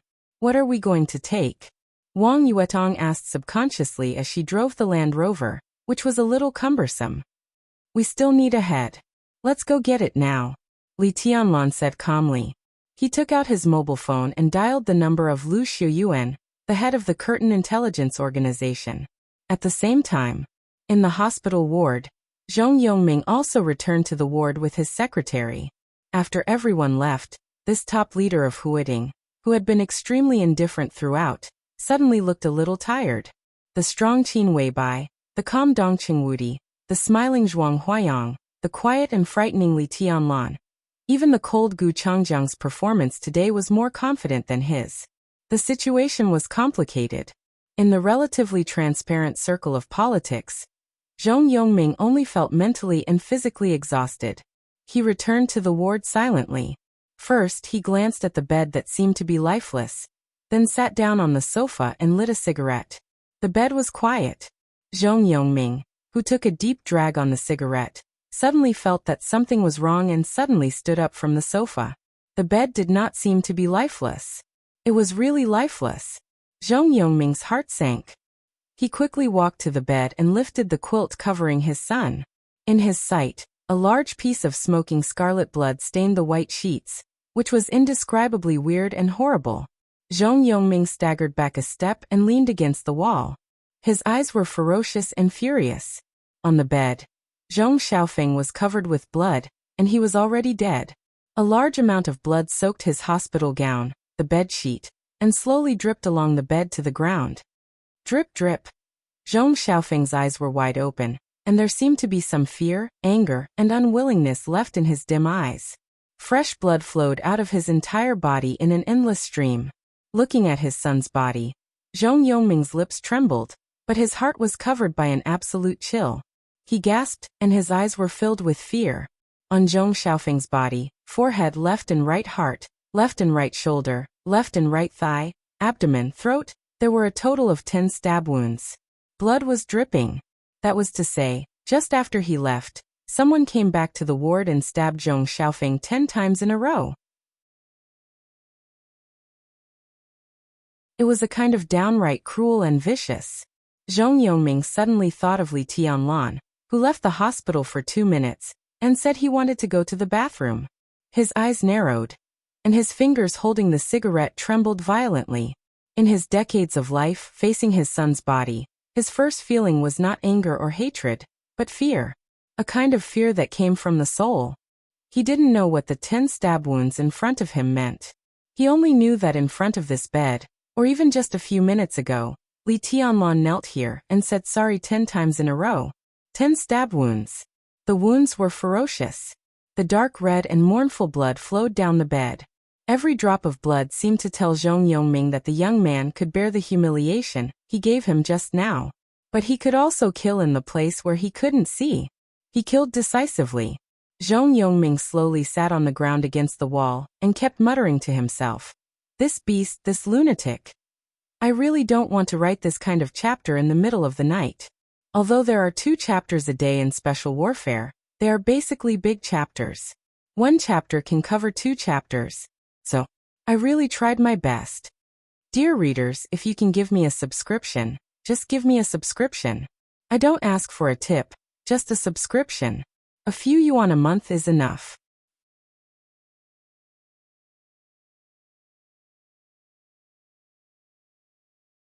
Chapter 95. Chapter 2. Try to be done before midnight. Coming out of the hospital, the downtown area of Huading was already stormy. The continuous rain for several days seemed to have entered the final outbreak period. The dense raindrops pattered on the car window, and everything in sight became more and more blurred. The wind whistled through the urban area, and the fallen leaves danced in the mournful and moaning wind. Looking at Huading, which was raining all over the city, from the window, a particularly cold feeling came over them. The black Land Rover was parked on the side of the road. Li Tianlan sat quietly in the car, watching the wind and rain outside the window in silence. There was a crossroad in front of him, and the traffic was moving back and forth. The target vehicle had long since disappeared without a trace. Li Tianlan pulled out a cigarette, lit it, and smoked silently, waiting for the information he needed. The Liu family was indeed a good dog. No matter how strong their inner resistance was, at least the Curtin Intelligence Organization was useful. This intelligence organization had been developing in Huading for decades, and its network had long covered the streets and alleys of Huading. How terrifying was an intelligence organization that had absorbed the financial resources of a wealthy family for decades without expanding outward. It was no exaggeration to say that as long as the Liu family was still in Li Tianlan's hands, at least in Huading, Li Tianlan would not be weaker than anyone in terms of intelligence. So even if the target was lost, Li Tianlan was not worried at all. He just needed to wait for the curtain to lock on again. Senior brother, you want to kill Gu Changjiang?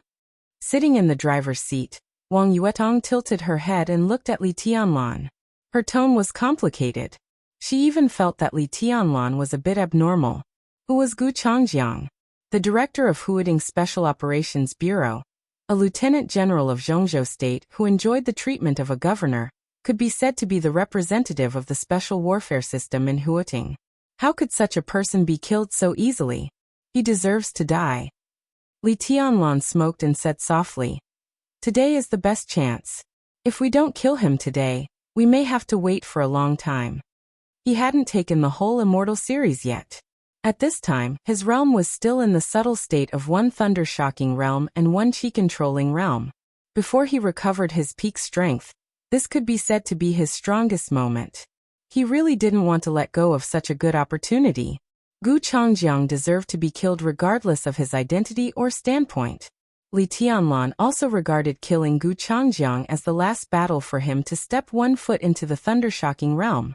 After Gu Changjiang's death, it was time for him to go back to the Sky Academy to cultivate himself.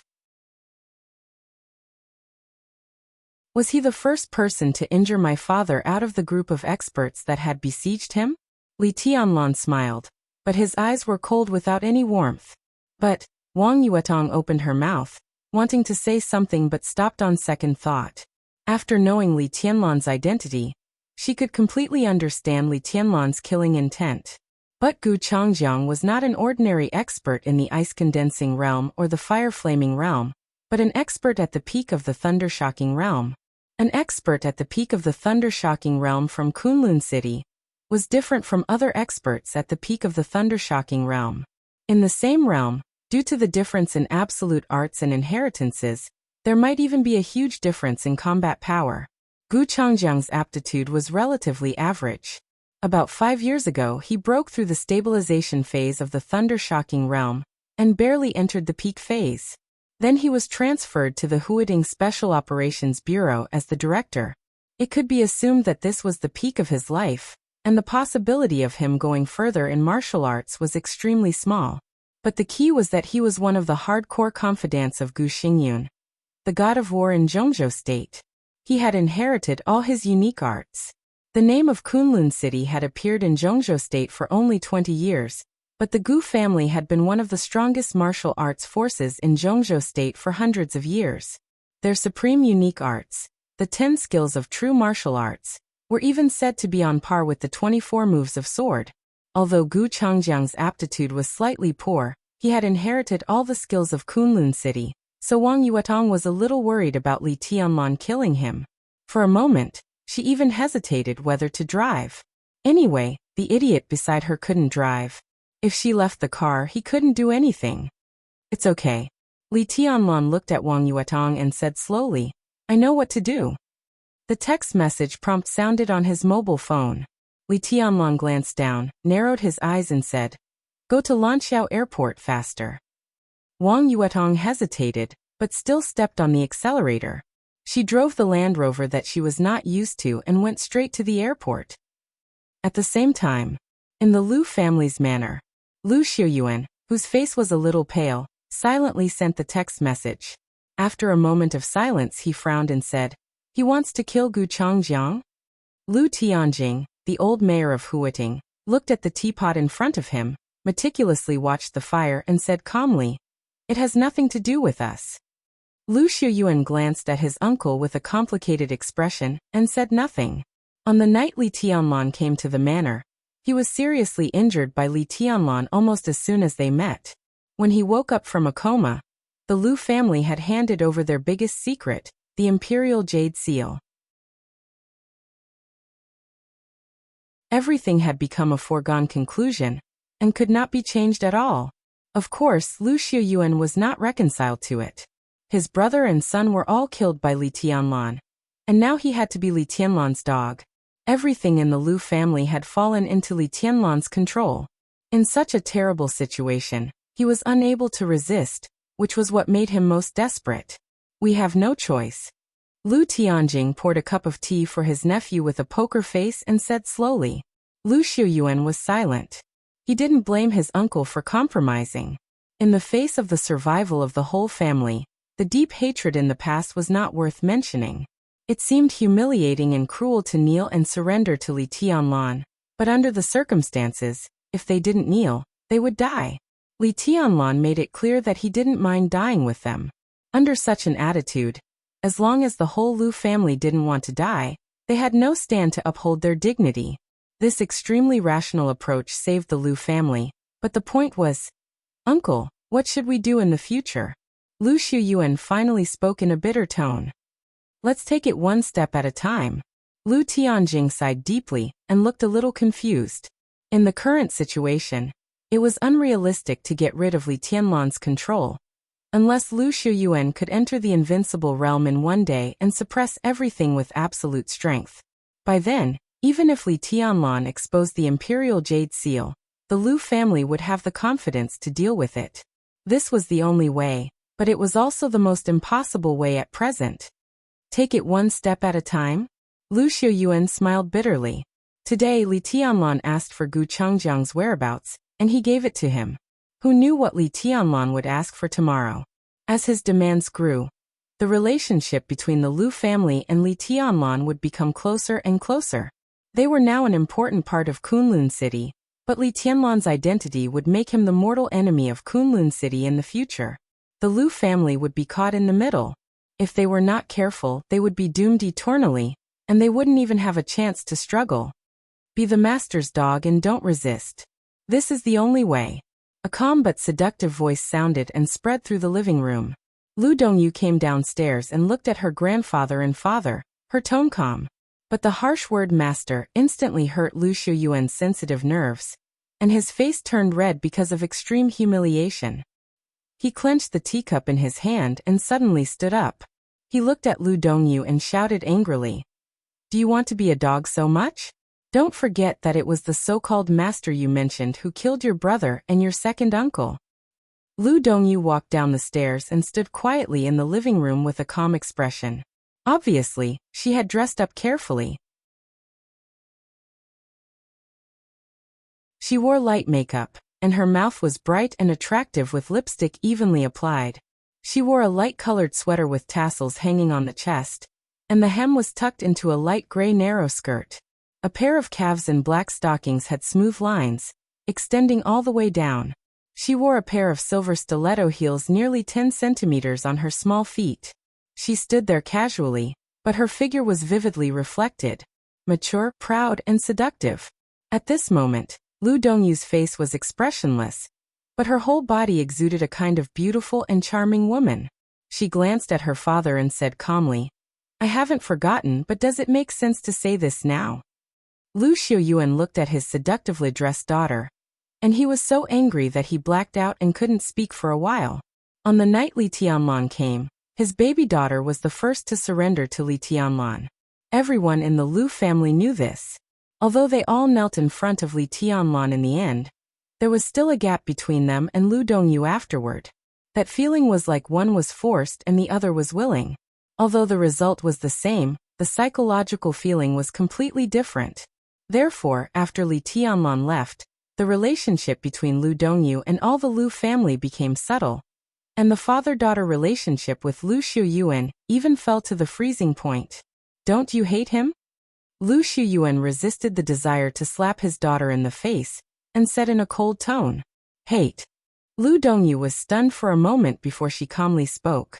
As she spoke, a strange flush suddenly appeared on her face, and the black stockings wrapped around her narrow skirt slightly tightened her beautiful legs. She took a deep breath to ease the strange emotions in her body, but her voice still inevitably trembled a little, with a kind of undetectable charm. "But I know my identity, and I can see the current situation clearly. You obviously have no capital to resist, but you still remember the past hatred and want to fight back and retaliate. Don't you think it's ridiculous?" Lu Xiaoyuan couldn't bear it anymore and directly raised his palm. At the same time, Lu Dongyu raised her mobile phone and screamed, "If you dare to hit me, I'll call the master right away." Lu Xiaoyuan gritted his teeth and breathed rapidly, but his hand in the air seemed to be frozen and couldn't fall at all. "Enough!" Lu Tianjing flew into a rage. He slammed the teapot in his hand on the tea table and roared, "Look at you now! Are you still father and daughter? Bastard! Sit down." Lu Dongyu sat on the sofa without saying a word. Her enchanting and charming face was tightly taut, and her expression was cold. Smelling the fragrance of his granddaughter's deliberately sprayed perfume, Lu Tianjing became more and more agitated. He suppressed his temper, looked at Lu Dongyu and said calmly, "Tell me what you think. Be a good dog. Only when the master grows up completely can we survive." The corner of Lu Tianjing's mouth moved, but he couldn't say anything for a while. When Li Tianlan grew up completely, when he entered the invincible realm, and when he could give the Lu family enough protection, even if they betrayed Kunlun City, they wouldn't have to worry about revenge and survival. But the premise was that they had to be at ease as a dog before that, and they had to wait until that day. Lu Tianjing wasn't sure that he could wait until that day without being exposed. Even if he was sure, it was hard for him to accept being a dog for Li Tianlan from then on. If hatred is really so important, why did you kneel down in front of the master at that time? Lu Dongyu's red lips twitched. She stood up and said coldly, "When the Lu family just got rich, weren't we the dogs of Kunlun City? Now I'm a good dog, at least my descendants still have a chance to be human." She walked quickly out of the villa in high heels, and her voice became colder and colder. "If you can't see the situation clearly, you won't even have the chance to be a dog. You can take revenge, but don't let me know, or I'll tell the master at once to prove my loyalty." She opened the door of the villa, and her seductive figure walked straight out of the villa. It was raining heavily outside. Looking at the rain falling from the sky, Lu Dongyu's eyes became a little blurred. She naturally hated Li Tianlan, and she even gnashed her teeth with hatred. But what no one knew was that on the night Li Tianlan left the Lu family, Lu Dongyu lay in bed, thinking about becoming Li Tianlan's dog. In addition to resentment, there was also a kind of extreme excitement in her heart that she couldn't understand at all. His strength, his overbearingness, his indifference and straightforwardness, the unscrupulous spraying of blood, the whistling and invincible wielding of the silver spear. Every picture seemed to be teasing Lu Dongyu's nerves. The strong man who made her hate his guts was fermenting in her body like poison, even making her body tremble violently. This feeling was very shameful, and Lu Dongyu even felt that she was a psychopath. But she just couldn't control her emotions. That night, she changed 3 pairs of underwear in a row, and even changed the bed sheets in the end, but she still couldn't control her emotions and body. That feeling was like taking drugs. She cried and slapped herself in the face, but that feeling was getting stronger and stronger, and it tortured her to the point that she was better off dead than alive. Lu Dongyu didn't know what was wrong with her. She didn't even dare to see a psychiatrist. The heavy rain kept falling from the gloomy sky. Lu Dongyu gently raised the corner of her rosy and delicate mouth, a little self-deprecating. Maybe it was just like what her lover in Kunlun City said. She was a slut. Or the kind of slut to the bone. Her body stepped into the heavy rain, twisting her sexy and seductive body, and left directly.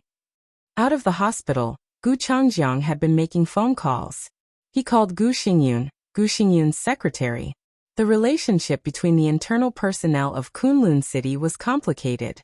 To the outside world, everyone was on the same side. But at the most critical moment, Gu Xingyun didn't dare to trust anyone, because his speculation was really of great importance. Once it became a fact, no one could imagine how big a wave it would set off in Zhongzhou State. There were so many things that could be used in this matter that Gu Changjiang could only choose to report to Gu Xingyun, and let him get the first-hand information first. Since he couldn't get through the phone, he could only go to Yuzhou. In the back row of the Mercedes-Benz, Gu Changjiang dialed the number again with his mobile phone. He hesitated and wondered if he should call the governor's wife. He turned the mobile phone in his hand, finally gave a wry smile, shook his head, and said to the driver, "Drive faster." Perhaps it was because of a big secret in his heart. Gu Changjiang was always a little uneasy and even a little uneasy, which made his originally calm mood become anxious. The Mercedes-Benz sped up a little. The driver glanced at the rearview mirror and suddenly said, "Director, a Land Rover has been following us for about 10 minutes. Gu Changjiang was stunned and subconsciously turned his head. In his sight, a black Land Rover with a military license plate followed him unhurriedly. Its purpose was unknown. Dongqing Wudi's car? Gu Changjiang's eyes narrowed tightly and he was a little puzzled. What was Dongqing Wudi doing? He was a little hesitant. For a moment he didn't know whether to stop or speed up. With the secret in his heart, he began to worry about gains and losses. Inside the Land Rover, Wang Yuetong looked seriously at the Mercedes-Benz in the heavy rain ahead and said softly, "There are no cameras in front. Senior brother, you must be careful." "It's okay." Li Tianlon rolled down the window, threw the cigarette butt out, and said calmly, "Speed up." Wang Yuetong hesitated and stepped on the gas pedal to the end. The black Land Rover engine roared, and the speed suddenly began to soar to the limit. In the back row of the Mercedes-Benz, Gu Changjiang's pupils shrank slightly. Feeling the fierce momentum of the black Land Rover, he said without hesitation, "Speed up and get rid of them." The distance between the two cars suddenly narrowed a little because of the acceleration of the front and the back. Li Tianlon's eyes were calm and demonic, and his white hair moved without wind. A large amount of sword energy spread in the car, and it was extremely condensed. 20 meters. Endless sword light flashed in Li Tianlon's eyes. In the high-speed Land Rover, his body suddenly moved, and his whole body directly broke the front windshield. The silver light flashed in the heavy rain. It broke the raindrops and tore the air. The human emperor became a sword, and the sword intent was like a rainbow. Li Tianlon held the sword with both hands, and his whole body seemed to turn into a sword light, rushing straight to the Mercedes-Benz 20 meters away. The 12th blade. Glamorous. The fastest sword move in the 24 moves of sword. He was fast, and the sword was fast. He and the sword became one. In the heavy rain, everything retreated, and only a sword light flew sharply, with the spirit of a rainbow. The crazy raindrops slanted with the sword. The rain did not fall, but rushed to the Mercedes-Benz ahead. Gu Changjiang subconsciously narrowed his eyes. In the heavy rain, there was no man or sword. In the heavy rain, Only the sword intent was whistling up and down, and only the sword light suddenly lit up. A distance of 20 meters. The sword light just flashed, and Li Tianlan's figure had directly landed on the roof of the car. A large amount of sword rain fell on the Mercedes-Benz, and the car sprinted hard in the sword rain. But Li Tianlan's whole body was already filled with thunder light, and the sword edge was full. Swish! The sword edge covered with thunder light pierced the roof, and the thunder light spread wantonly in the car. Li Tianlan's strength was firm, and the whole roof was completely destroyed by the sword. Li Tianlan's eyes were cold and crazy. The first thunder-shocking realm expert who hurt Li Guangtu. The core figure of Kunlun City. How could he not die? How could he not die? They all deserved to die. Li Tianlan's eyes narrowed, and the thunder light became more dazzling. He held the sword and stabbed it down again. Boom! There was a sudden roar on the highway. Gu Changjiang's car exploded in an instant. Fire, thunder, heavy rain, black smoke, and wreckage rolled in all directions in the airwaves. In the center of the explosion, Li Tianlan did not step back and raised his sword again. Ruthless, crazy, indomitable, and indomitable. The sword light had disappeared. Li Tianlan had disappeared. Under the curtain of rain, there was only a sharp light that was enough to tear the world. It tore the sky and the curtain of rain, ignoring everything and fearing nothing. That was the ultimate attack. No one and nothing could make this sharp light retreat half a step. Gu Changjiang was covered with sword light. His body retreated at an unprecedented speed, but the sword intent around him was getting stronger and stronger. This was the supreme unique skill of Kunlun City. The 7th style of 10 skills of true martial arts. 7 unique flowing lights. The sharp light in the center of the battlefield went all the way forward, sweeping everything. The clanging sound between heaven and earth shook the field. The wind and rain changed. When I draw my sword, everyone in the world is a nonentity. When I reach the peak, everything in the world is under my feet. The 15th blade. Samsara. This was the 15th blade in the Invincible Manual. For hundreds of years, the 15th blade only belonged to one person. In an instant, all the wind and rain disappeared, and so did the sword intent. Only that sharp gleam continued to spread out incessantly, as if it was the strongest martial will in several hundred years. Li Tianlan's figure appeared clearly and then quickly blurred. A figure that was sharp enough to shatter the world appeared in front of Gu Changjiang. He was tall and slender. In the illusory environment, all the sword intent between heaven and earth seemed to be swirling and whistling around him. Blood, slaughter, a vast battlefield, mountains of corpses. He didn't move at all, but one scene after another appeared clearly in his mind. He was invincible in the world. No one could stand in front of him. No one could stop his sword. In a trance, it seemed to be another era. He wore a golden mask and stood with a sword, but he had an eternal majesty that dared to shatter the world. The 15th blade. Samsara. Gu Changjiang was scared out of his wits. No matter how many years passed, the dark world would not forget this figure, and no one dared to forget it. Even if the Li family had long disappeared, even if Zhuanyuantai of Kunlun had long fallen. But this figure with a golden mask, his statue still stood in Zongnanhai, still stood on the stage of formidable person in Mount Dibing of Kunlun North Sea. And even in Kunlun City. This was the ancestor who founded Zhuanyuantai of Kunlun, and the 24 moves of sword. This was the Samsara of the Invincible Manual, the 15th blade that belonged to Li Tianlan alone. For hundreds of years, there had never been such a sharp edge between heaven and earth. The sword intent was chasing after the ancestor. A sword of Samsara. The heavy rain dissipated, and the illusory figure suddenly appeared and disappeared. The sharp light between heaven and earth condensed. Li Tianlan fell with his sword. All the sword intent broke out in an instant, as if the sky was falling. In the soaring sword light, the 7 unique flowing lights around Gu Changjiang were instantly shattered. The 20th blade. Shatter the firmament.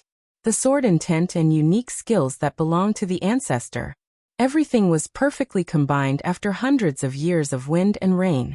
A sword momentum that seemed to shatter the world appeared and overwhelmed everything. The sword light swept through Gu Changjiang's neck. Blood rose to the sky with the sword intent. Li Tianlan grabbed Gu Changjiang's head and looked at his eyes, which were still open. His expression was calm. Bang! Gu Changjiang's headless body swayed and fell to the ground. Li Tianlan dropped the head in his hand and crushed it with one foot. His essence, qi, and spirit turned from extremely strong to extremely weak. He wiped the blood from the corner of his mouth and slowly walked to the Land Rover in the rain. In the heavy rain, his voice sounded softly and firmly. Give me some more time, and I will avenge you. I will avenge all of you soon.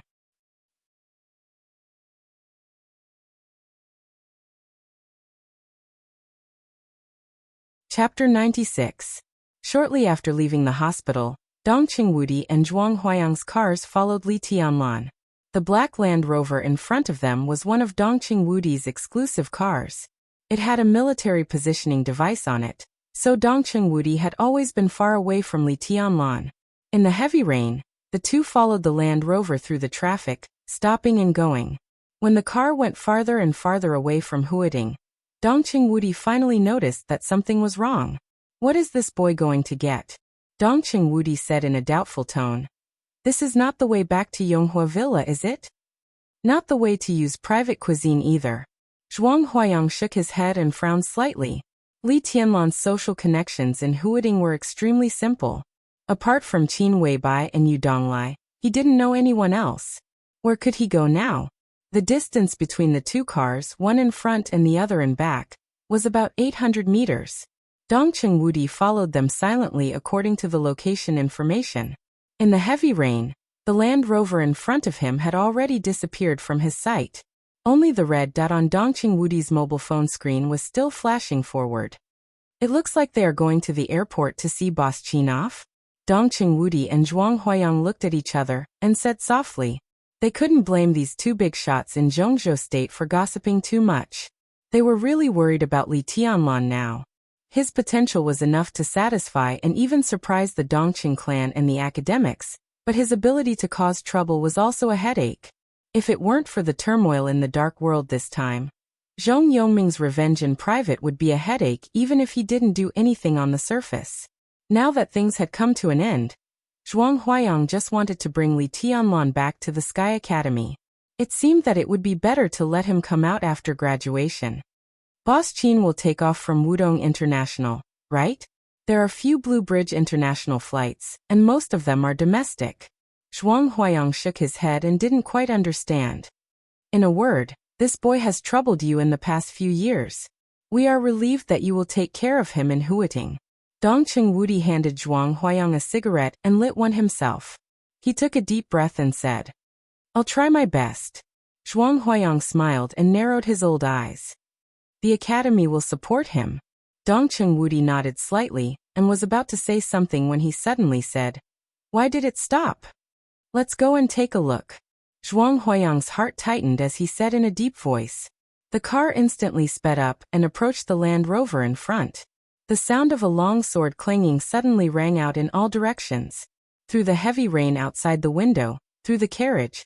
It rang clearly in the ears of Dongqing Wudi and Zhuang Huayang.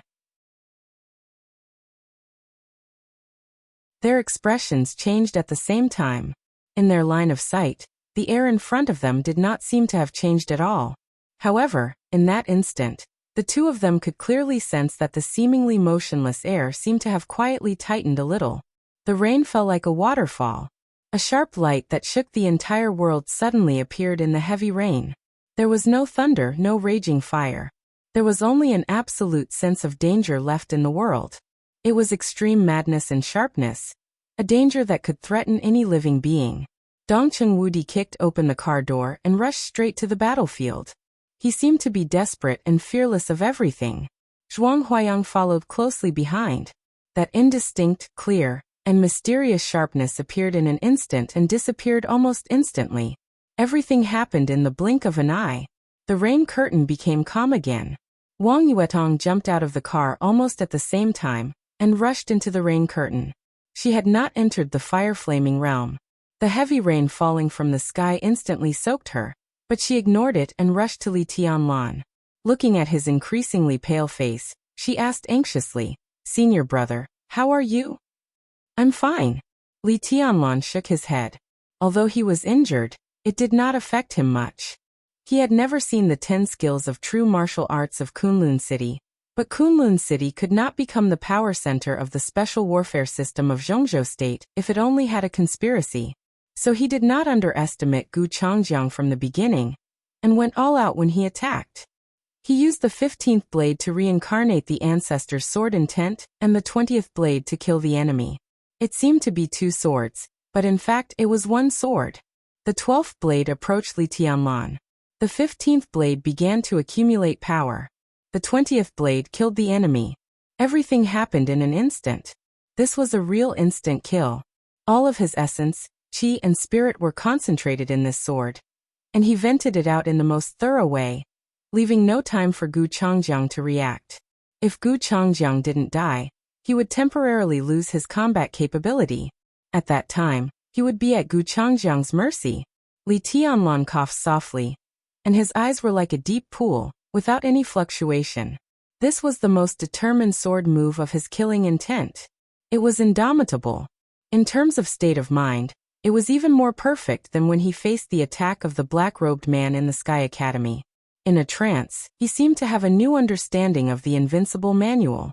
The indomitable momentum that dared to break heaven and earth, make gods and demons bow their heads, and make all living beings kneel kept hovering in his heart, making his emotions and even his soul suffer.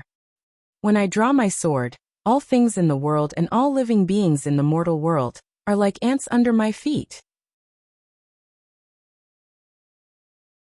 Under my feet. The invincible manual, the 24 moves of sword. Zhuanyuantai's sword moved forward and tore heaven and earth apart. This was not just a simple momentum of martial arts, but a real spirit and even soul. In the heavy rain, the corners of Li Tianlan's mouth rose, and his smile was bright. The cold rain hit him, making him cold all over, but his heart was unprecedentedly hot. Starting from the beginning from the thunder-shocking realm, he found the meaning of recultivation for the first time. It was not a doubt about the realm, but an exploration of the purest martial arts. The cold wind and rain fell. Li Tianlan's eyes gradually brightened, and his smile was like a spring breeze. When this sword move was made, his heart seemed to be unprecedentedly comfortable. Let's go back to the Sky Academy. Li Tianlan took the initiative to take Wang Yuetong's little hand. In a short time, his state of mind seemed to be much calmer. He even reached out to pinch Wang Yuetong's delicate little nose and said with a smile, "What are you doing out here? Aren't you cold?" Wang Yuetong was happy and shy. Looking at Li Tianlan, who seemed to be out of character, her heart was in a mess. She coquettishly rolled her eyes at him, but did not know what to say. "Tianlan, how are you?" Dongqing Wudi rushed out of the rain at full speed, and the aura all over his body fluctuated violently. For a distance of hundreds of meters, he was completely desperate to rush forward. Now he rushed to the end, but he happened to see the scene of Li Tianlan pinching Wang Yuetong's nose. The god of massacre of Zhongzhou State suddenly felt a little bad. "Damn it, I came here at all costs. What did you show me? Marshal? Why are you here?" Li Tianlan raised his eyebrows slightly, but he did not let go of Wang Yuetong's hand. Dongqing Wudi forced down his messy thoughts. After all, everything in front of him looked calm and affectionate, but the momentum just now could not deceive people. He turned his eyes, looked at the wreckage of the car not far away, and looked at the body falling in the rain, and his eyes suddenly froze. On the shoulders of the dead man, 2 golden stars representing outstanding military exploits were shining, and they still shone with a charming brilliance in the heavy rain. "Gu Changjiang?" Dongqing Wudi's pupils shrank, and he suddenly turned to look at Li Tianlan. "You killed him? He deserved to die." Li Tianlan said blandly. The corner of Dongqing Wudi's mouth twitched. After nearly 10 seconds of silence, he choked out a word from his throat. F***CK. He had just disabled Zhong Xiaofeng, and now he killed Gu Changjiang, one of the core figures of Kunlun City. This guy was simply a troublemaker. He turned his head, looked at Zhuang Huayang, who hurried over, and pointed to Gu Changjiang's body with a silent face. Zhuang Huayang looked along Dongqing Wudi's finger, and his eyes suddenly narrowed. The atmosphere in the heavy rain suddenly became silent. Gu Changjiang died in Huiting. He was one of the confidants of Gu Xingyun, the god of war of Zhongzhou state. His death was bound to make Gu Xingyun furious and even investigate to the end. All the experts who appeared in Huiting during this time would become the targets of Kunlun City's investigation. If this matter was not handled well, there would be big trouble. If it was found that Li Tianlan killed Gu Changjiang, the consequences would be several times more serious than he disabled Zhong Xiaofeng. Fortunately, this place was relatively remote. During this time, no cars passed by, and few people knew Li Tianlan's current state. He should not be the object of suspicion of Kunlun City. This matter seemed to be done quite cleanly. Zhuang Huayang raised his eyebrows and suddenly said, "Have you got it?" "Yes." Li Tianlan nodded calmly. All the wreckage of the nearby cars floated in the heavy rain without warning. The seriously injured and unconscious driver, Gu Changjiang's body, and even the blood on the ground all converged toward the wreckage of the cars. Zhuang Huayang waved his hand violently. In the heavy rain, a fire, almost against the common sense of physics, lit up in the wreckage, burning more and more fiercely. Subtle but bright lightning flashed in the wreckage. In a short while, all the wreckage and corpses had turned into a pile of black ash, which was washed away by the heavy rain and instantly scattered on the road. "Go back to the Sky Academy." Zhuang Huayang, who destroyed the corpses, gritted his teeth, gave Li Tianlan a hard look and turned away. He was so angry that he even forgot to say hello to Dongqing Wudi. "Why don't you hurry over? What are you waiting for?" Dongqing Wudi smiled bitterly and looked at Li Tianlan. The death of Gu Changjiang was bound to make the extremely sensitive situation in Zhongzhou State more sensitive. As one of the members of the decision-making committee of Zhongzhou State, and the leader of the giant group, he needed to consider much more than Zhuang Huayang. After returning to the Sky Academy, be more stable. Put aside the things outside. Tianlan, the most important thing is for you to grow up, which is also what many people are looking forward to. Dongqing Wudi took a deep breath, looked at Li Tianlan, and said with gentle eyes, "Okay." Li Tianlan hesitated, nodded, and said sincerely, "Thank you, General." Dongqing Wudi waved his hand, and turned to look at his beloved car whose windshield had been broken. His eyes became more and more helpless. Li Tianlan was also a little embarrassed, so he took Wang Yuedong's hand and ran away directly. In the rain, Dongqing Wudi and Zhuang Huayang, who had not gone far, rang almost at the same time. Dongqing Wudi picked up the phone and listened. His face changed, and he subconsciously looked at Zhuang Huayang. Zhuang Huayang's body seemed to stagger. He turned around and stared at Li Tianlan fiercely. His eyes were full of love and anger. He was really worried about Li Tianlan. Faintly, Zhuang Huayang's angry and aggrieved voice sounded in the wind and rain. "Tell me, what else did you do?" Dongqing Wudi suppressed his laughter and got into the Land Rover. He started the car and left quickly. The rain poured into the passenger seat through the windshield. The god of massacre of Zhongzhou State slapped the steering wheel hard and sang heroically against the wind and rain. Li Tianlan was already standing in front of Zhuang Huayang. In the face of the old headmaster's questioning, he subconsciously hummed and then said, "Oh, I went to the bathroom in the hospital and killed Zhong Xiaofeng. I said it was worth it for me to kneel down for his life."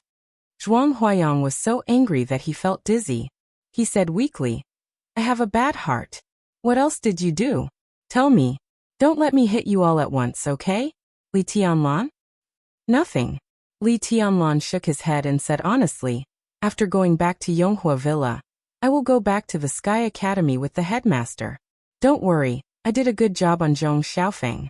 Zhong Yongming can't find anything." Zhuang Huayang shook his head with a wry smile. He knew that since Li Tianlan dared to do it, he had the confidence not to leave any evidence. But how would Zhong Yongming feel when facing his dead son? He had just promised not to trouble Li Tianlan within 2 years. But his son died in the blink of an eye. He was even stabbed to death 10 times. He couldn't get evidence, so he couldn't trouble Li Tianlan within 2 years. He suffered a great loss. Li Tianlan had set Zhong Yongming up. In the future, Zhuang Huayang shook his head subconsciously. What future? Now the top priority was to lock up Li Tianlan, the troublemaker. They sat back in the car, Zhuang Huayang started the engine and said calmly, Gu Changjiang shouldn't be killed. There are too many variables. There won't be any big problem with the Zhong family for the time being. One of the enemies who killed my father is in front of me. I can't bear it.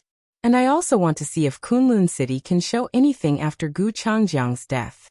Li Tianlan sat in the passenger seat and said calmly, What's the point? I can understand that you want revenge, but you see this world too simply. You're simply childish. Zhuang Huayang shook his head and continued, Even if you enter the invincible realm now, even if you find out the truth of all the things that happened that year, and you know that Li Guangtu was wronged, what will you do? Do you want to go directly to Kunlun City and kill them? Take revenge? Li Tianlan narrowed his eyes and listened to Zhuang Huayang's teaching in silence. There are rules in this world. Zhuang Huayang said calmly. Wang Tianzong, as the first on the divine list, went to Kunlun Mountain a few days ago. He could split Kunlun City with one sword, but no one died under that sword. This is the rule. No matter how strong you are, you have to act within the rules.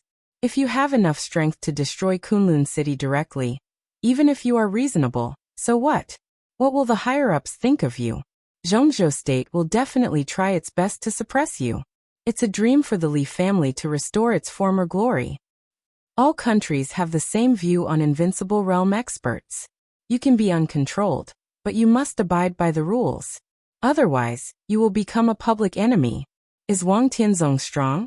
But if the 100,000 elite troops of Zhongzhou State surround Mount Dibing, how long do you think he, the first on the divine list, can hold on? 400 years. Few people who don't abide by the rules have a good end. He drove, turned his head to look at Li Tianlan, and said calmly, You have to think clearly about when to do what. Now your biggest task is to grow up slowly. When you are strong enough, there will naturally be people waving flags and cheering for you within the rules. Force can't decide everything, but force is the route to solve everything. You don't have to care about anything else now.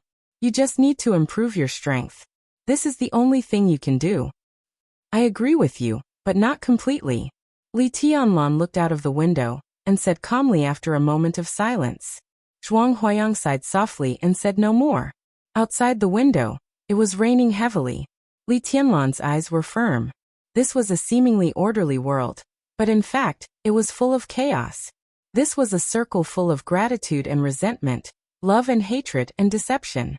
Force, power, and wealth could all find their own positions, and they emitted different lights in this circle, and finally formed a seemingly fragile but extremely stable balance. Some people attacked, some people defended, some people hid, demons and monsters, and some people were ambitious and ruthless. The storm rose, the storm fell, and the storm settled. There was a bloody storm, and a lonely scene. Ups and downs and all kinds of people were within the rules. In a sense, what Zhuang Huayang said was very reasonable. But throughout his life,